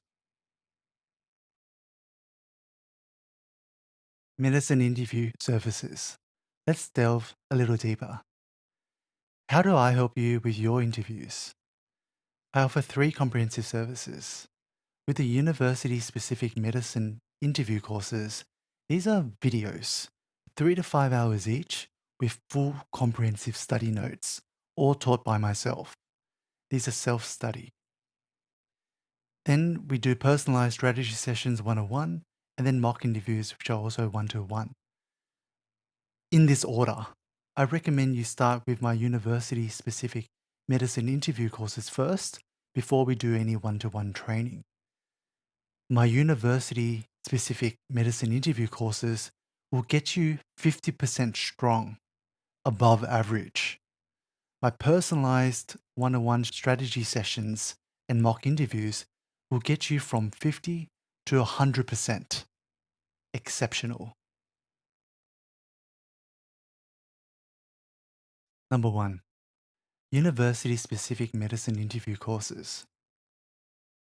My highly university-specific medicine interview courses are self-study. I mentioned that they're videos, 3 to 5 hours each, with full comprehensive study notes taught and written by myself. This term you see here, university-specific. I pioneered this term, university-specific, before other competitors' companies. I understand these interview courses are the first and one of a kind in Australia and New Zealand. Being self-study, you get to learn about the important fundamentals in your own time, efficient and effective, especially when you're balancing school and university work or paid employment. We cover great breadth and depth, full sets of recent past questions, real ones. Past students have shared positive feedback that the candidness, accuracy, and thoroughness of these interview courses make it unequivocally the best in the country, beating other giant interview training companies' generic offerings. Unrivaled.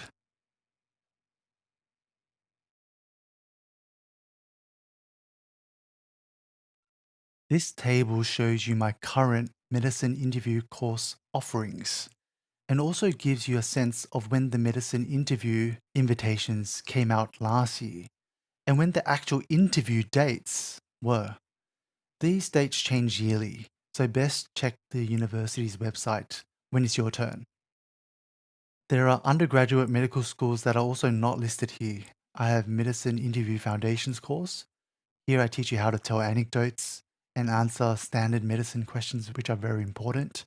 Then we go into the university-specific medicine interview courses like Western Sydney, JMP, Adelaide, Charles Sturt, Griffith, UQ and CQU, JCU, UNSW, UCID, Monash, and Bond. And Bond has 2 parts. There's a psychometric test and also the interview component part.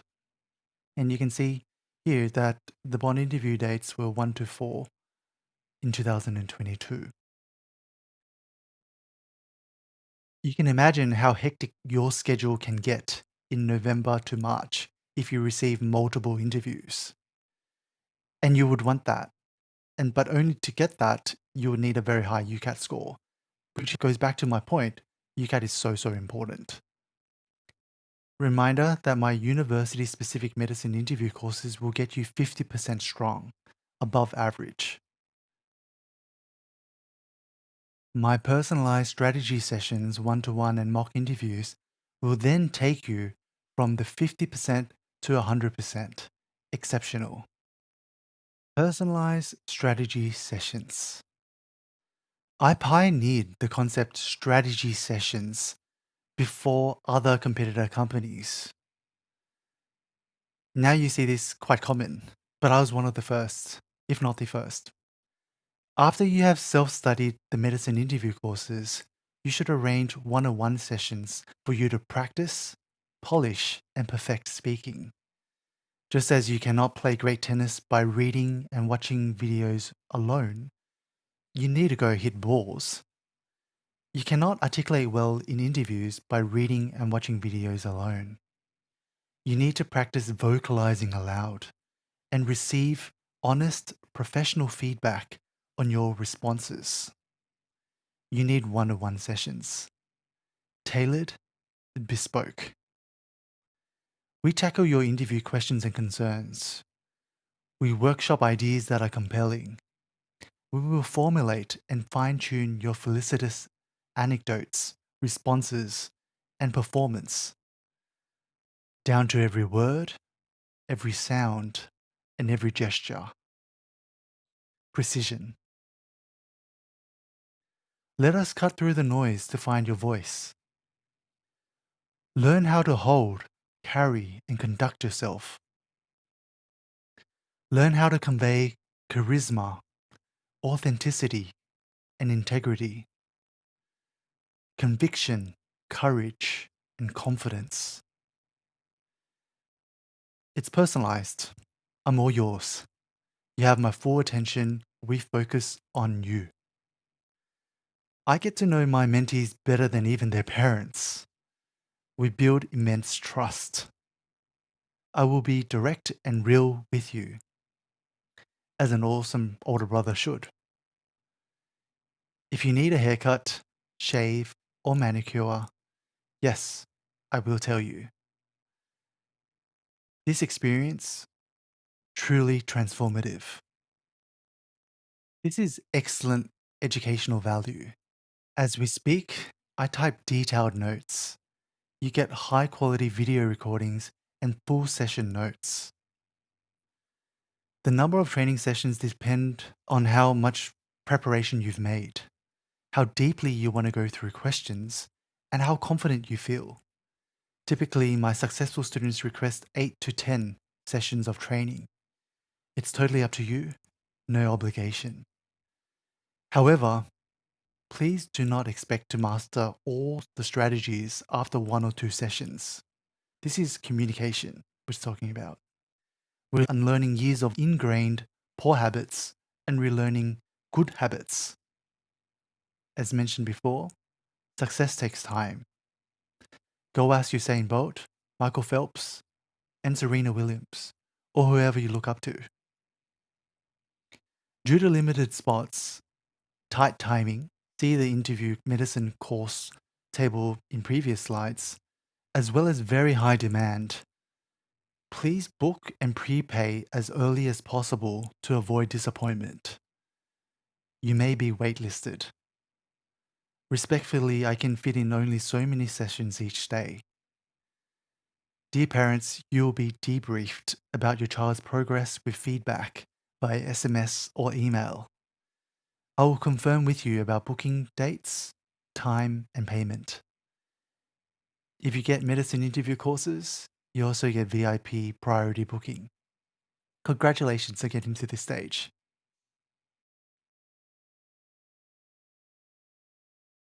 And then finally, we have the mock interviews.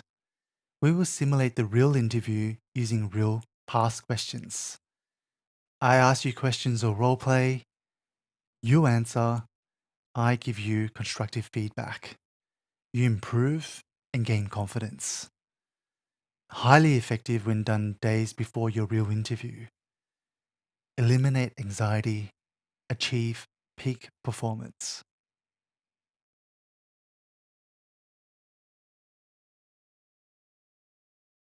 In medicine interview training, we will learn the following. We deconstruct all aspects of the interview: the psychology of your interview and interviewers, articulating your life experiences into concise, clear, compelling responses. By using a structured stepwise approach, you'll become a raconteur, exuding charisma. We analyze likely and real past questions, very university specific ones. We examine the university course structure, medicine and dentistry career paths, student organizations. We master delivery, the principle of the APs, the voice, breathing, as well as nonverbal mannerisms like posture, gestures, dress, and grooming. You will learn about yourself like you have never before. After you get into medicine, I also give you study tips, textbook recommendations, and scholarship ideas. I'll teach you how to thrive in medical school.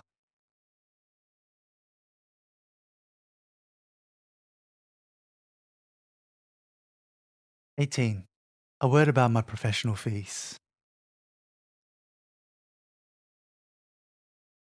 Some of you may feel these prices seem high, and if that's you, I would respectfully ask, high compared to what? Interview training costs less than your school and other tuition fees, yet its importance far greater. The cost is very reasonable. You are paying for my time, experience, and expertise.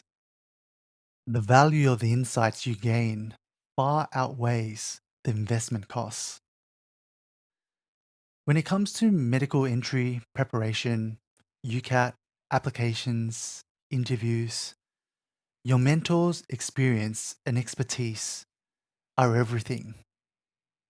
And I have 15 plus years of that to offer you. As a 30-plus-year-old who has been doing this for 15 years, I have that expertise and experience. I started when some of you were a baby or before you were born. I've been asked by several big companies to join their teams to direct and run their UCAT and medicine interview areas, but I choose to operate on my own. I respectfully ask you, would you prefer to eat a meal prepared by a kitchen hand or the head chef? You'll agree that both meals' ingredients, quality, composition, and taste will differ vastly. For good health, experience, and service, fast processed food or fine dining. To perform your important operation, a trainee student or a consultant head surgeon. I appreciate my fees are not for everyone. I'm sure you could find cheaper. But I'm not sure whether that cheaper teacher, you will learn what you need to succeed. That will cost you more in the long run. You may get feedback that is 2-minute, non-specific, and shallow.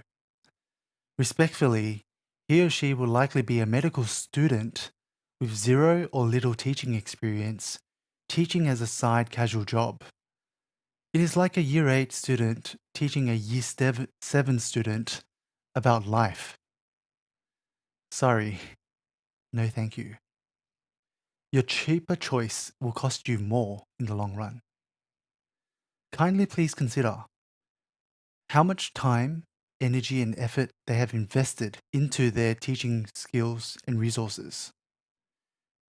How deep and personalized feedback and support will you receive? How many other students have they taught that have succeeded? And how much medicine or dentistry life has she or he experienced? If you pay cheap, you are likely to get cheap. I've cautioned you. UCAT applications, interviews are high stakes. With all the hard work you have put in, why gamble now to save a bit? Why play with fire? A reminder, I failed my first UMAT in Year 12. If I had a chance to turn back time, I would hire the best one-to-one coaches throughout high school, whatever the investment cost, as early as possible to position myself years ahead. That is wise capital and time allocation. The best mentor is not someone who has had a seemingly perfect run through life. The best mentor is someone who has made all the mistakes for you. I have made many mistakes and am a better person because of them. What makes me different and trusted? My specificity, my 15 years of insights and refining of my craft, truly unrivaled, and my warm, personalized care for you. I love to teach, and I teach with love, not to mention my proven past successes. With me, you get value, honest, personalized feedback. I am all about authenticity. You can spend weeks, months, years, and thousands of dollars, and you still may not get what you need. With me, in a matter of a few sessions, or maybe in the first session, I give you what you need and more. By getting accurate information directly, you save money and time. I believe I'm at my prime. We can help you achieve your X factor.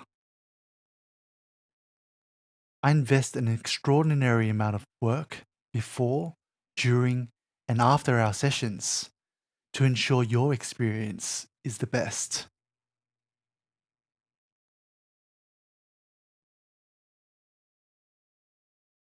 I want to make a very firm point. I only want to take you on as a mentee if you are genuinely passionate about medicine and dentistry, are kind, and believe I can help you. If you are not willing to invest in yourself or cannot appreciate how I can help you, please don't sign up. I do not want the both of us to waste our time. And please, still prepare yourself. If you do trust and appreciate how I can help you, thank you. Trust I will do my best.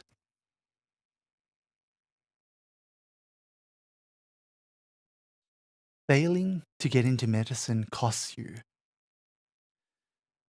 You're smart enough to realize that failing costs you much more. First, there's emotional pain and trauma, loss of motivation, stress, heartache, headache of not getting in. There's a lot of money wasted. You wasted on non-medical university course fees, which are about $10,000 yearly. Living expenses, if you need to go to another state or relocate, that could be $25,000 plus a year for rent, food, and flights. Needing to resort to a full fee medicine course, up to $420,000 at Bond University, for example. I have nothing against Bond. I'm just letting you know that this is the outlay that you need to be prepared for. And medical entry re-preparation can be upwards of $1,000 plus yearly. Most importantly, it's your time, your most precious non-renewable asset. You will need to maintain a high GPA, resit UCAT or GAMSAT again, applications interviews, the entire cycle for at least one more year. At least one more year. Perhaps many more years. Who knows? Not easy, not fun. So who still thinks failing to get into medicine is a joke? I have been there, done that. Stressful. Frankly, practicing as a doctor or dentist, you'll recover the cost of our training quickly. This is really a small investment in securing your bright future. I just don't want you to look back in 12 months' time and regret that you did not take enough action to prepare yourself. I also don't want to regret that I was not firm enough. I have cautioned you. If you are unsuccessful, I'm sorry. Just know I'm here to support you.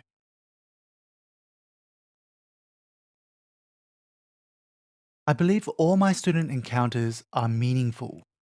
Apart from assisting with UCAT, applications, and medicine interviews, I intend to impart integrity. Unlike others, I do not do heavy marketing, falsify success statistics, or promise the moon. As legendary billionaire investor and philanthropist Warren Buffett says, price is what you pay. Value is what you get. And he also has another less well-known quote. And that's, I tell the students, if they just learn to communicate better, both in writing and in person, they increase their value at least 50%. Warren Buffett, I give you value. If investing a small amount in yourself may help you become a medical student or dental student, a more powerful communicator, and a more charismatic person overall, then our training could be one of the best things you ever do for yourself. We up your value.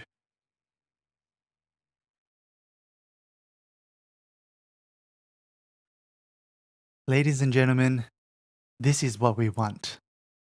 An offer from our tertiary admission center and from our medical school. These are real offers from my mentees. I've de-identified both and added my own name. To the left is UAC, University's Admission Centre from New South Wales, awarding one of my mentees, UNSW Medicine, Unbonded for 2022 entry. Bachelor of Medical Studies, Doctor of Medicine, Bachelor of Arts, Bachelor of Medical Studies, Doctor of Medicine, full-time at UNSW. Starting at 14th February 2002. Would you like to accept the offer? On the right here is Western Sydney University directly emailing one of my mentees an unbonded position for the Doctor of Medicine program starting in autumn at the Campbelltown campus and asking, would you like to accept their offer?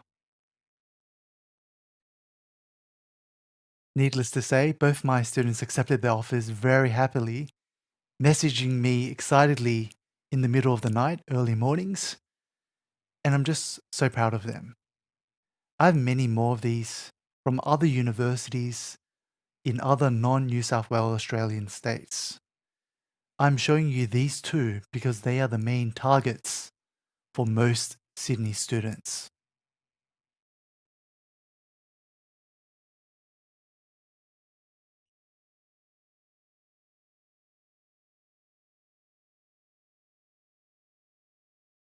'19. Some of my Protégé positive reviews.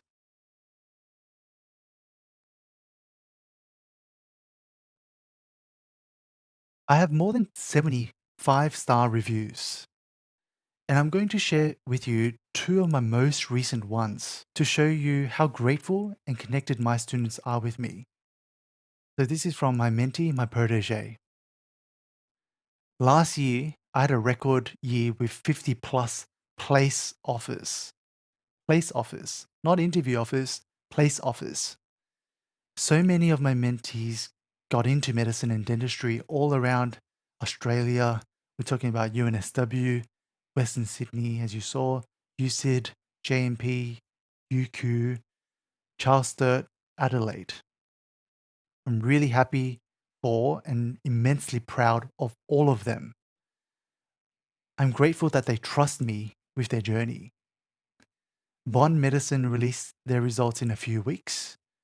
I'm quietly confident that many of my students will also get a place offer. We worked really hard. So, I'm going to read to you two reviews, the most recent ones. This one's from Taylor. Alex is not just a mentor. He has felt like a brother, a friend, and most importantly, an inspiration to persevere and believe in oneself when situations were tough.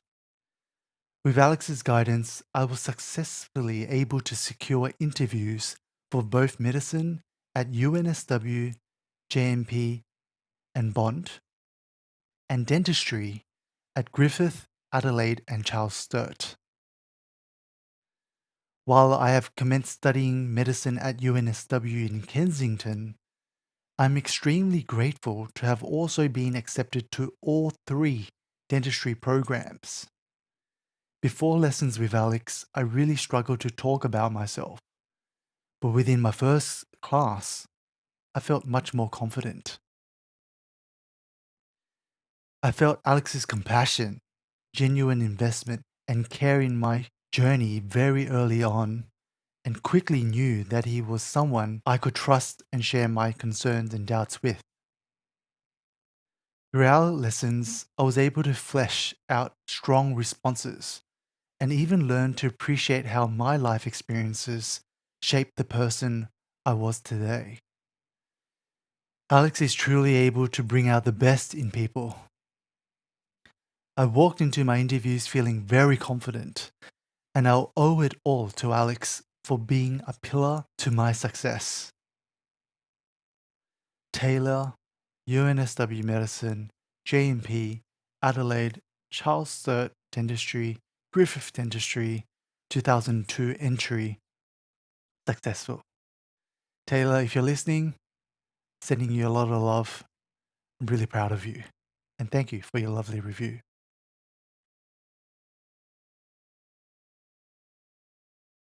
Here's my second protege who's left a review.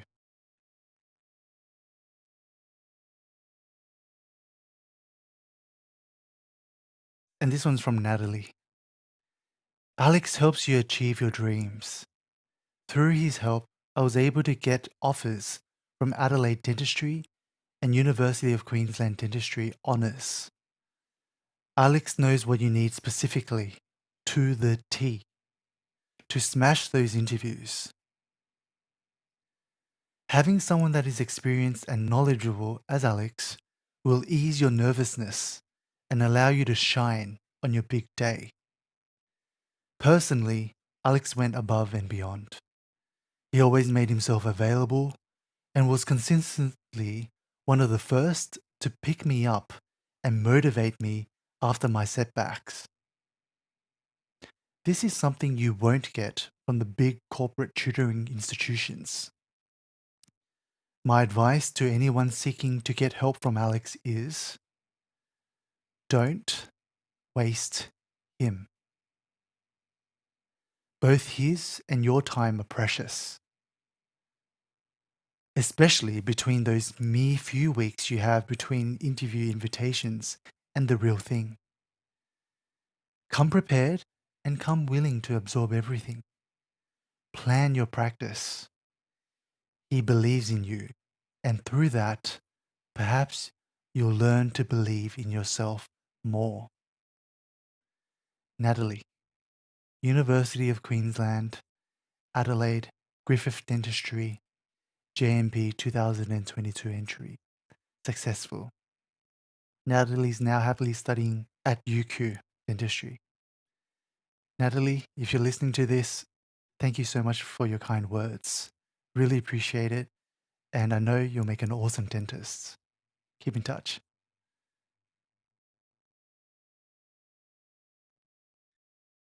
One prominent doctor is so happy with my services. She has kindly emailed many schools about me 2 months ago, fully supporting my mission and success.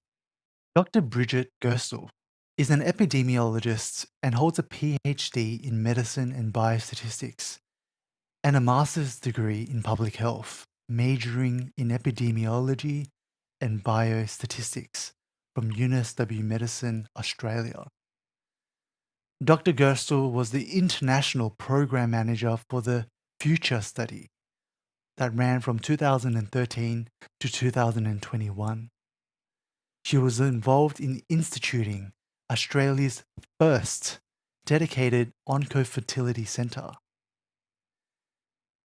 She writes to many of the schools she's connected with, "Dear Careers Advisor, I've received many phone calls and emails over the years from students from various schools interested in studying medicine and dentistry and where to receive mentorship and tutoring regarding the UCAT exams. I've been working with an expert tutor specializing in assisting students with their UCAT applications, including their medicine and dentistry interviews. Most students mentored by Alex have successfully ascertained high marks after completing the UCAT exams to get a place at their university of choice. If you have interested students, his contact details are my email address and my professional services document. Best wishes, Dr. Bridget Gerstel from School of Medicine." Thank you warmly, Dr. Gerst, for your trust, strength, and support. Really, really appreciate it. I also thank Dr. Trung Ngo for trusting me with Ngo and Son students.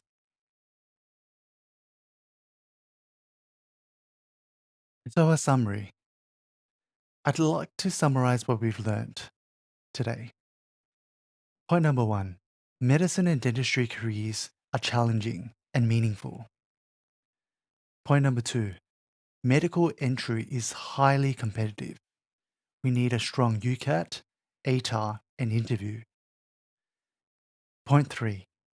UCAT is important. Prepare now. Year 11s, you have the luxury of time. In Year 12s and university students, it's not too late. If you're sitting on the fence about dentistry or medicine, wondering, should I do medicine or not? I suggest you to sit the UCAT to keep your options open. Who knows? Maybe down the track, you may decide you want to pursue medicine or dentistry at the end of Year 12.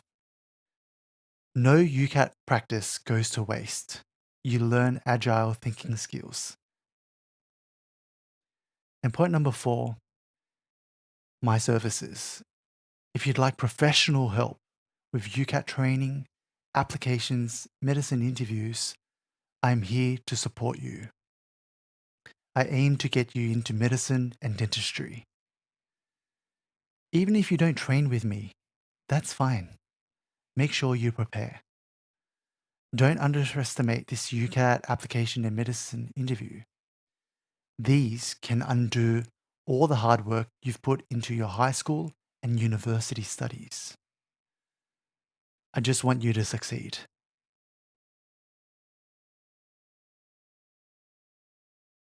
So again, this is the medicine entry strategy timeline.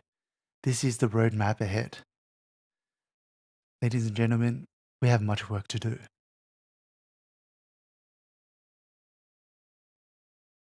Again, these are the ways I can mentor you. If you need an older brother to look after you, kindly please reach out to me. I got your back.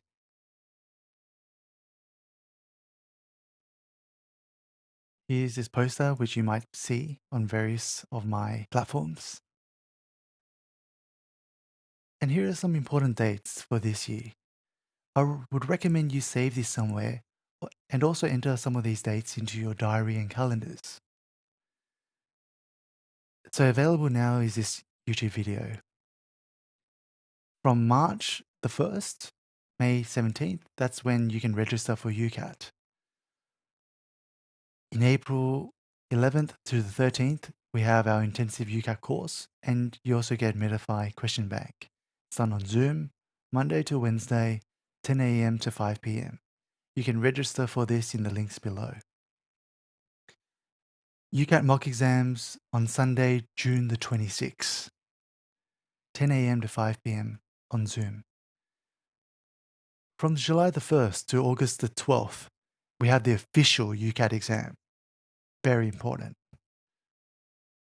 From August to September, I can help you with your applications with my proofreading service. From September 28th to 30th, that's when most university and UAC applications are due. Please check. October to November, that's our final Year 12 and 13 exams. HSC, VCE, other states, New Zealand. Probably university exams as well. And then from November 2022 to March next year, that's when medicine interviews happen. And from August, that's when I start helping you with your medicine interviews. I have the medicine and dentistry interview courses, self-study, and also personalized one-to-one interview training. Mid-December, we get our ATAR results, and mid-January, we get our UAC offers, first round.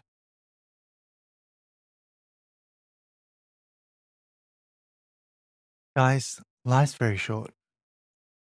Regardless of whether you do medicine or dentistry or neither, we just want you to find fulfillment. Be a force for good in the world. As Jersey Gregorick says, hard choices, easy life. Easy choices, hard life. Do your best, forget the rest. That's all we, myself, your parents, your teachers, your family, that's all we ask. It's time we reduce playing video games, boys. I know you. And excess time on social media, both you boys and girls. Facebook, Instagram, Snapchat, TikTok. Please respect your parents and your teachers. And importantly, remember always those who have helped you along your journey. That's right. When you become a doctor and dentist, you must remember me and all your school teachers, including those Angoan sons. When we're old and frail, we'll need you to help fix our sore backs. Oh.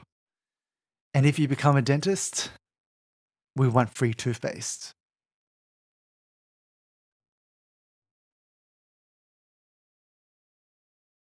Just a few more slides. These are the UCAT sample questions answers that I asked you earlier. The real exam is much harder than the samples I gave you. So I hope you got all these correct. And if you did not, you need to prepare.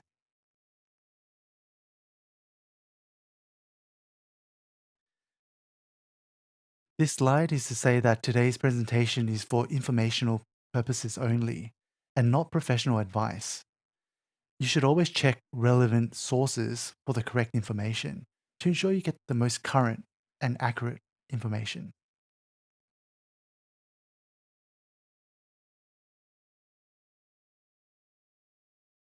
Ladies and gentlemen, I hope you found this presentation insightful. If you did, please follow and connect with me now. You may find me on my websites, subscribe to this YouTube channel, and also follow me on Facebook. All links in the video description below. I look forward to mentoring you. Thank you for your time. Speak soon.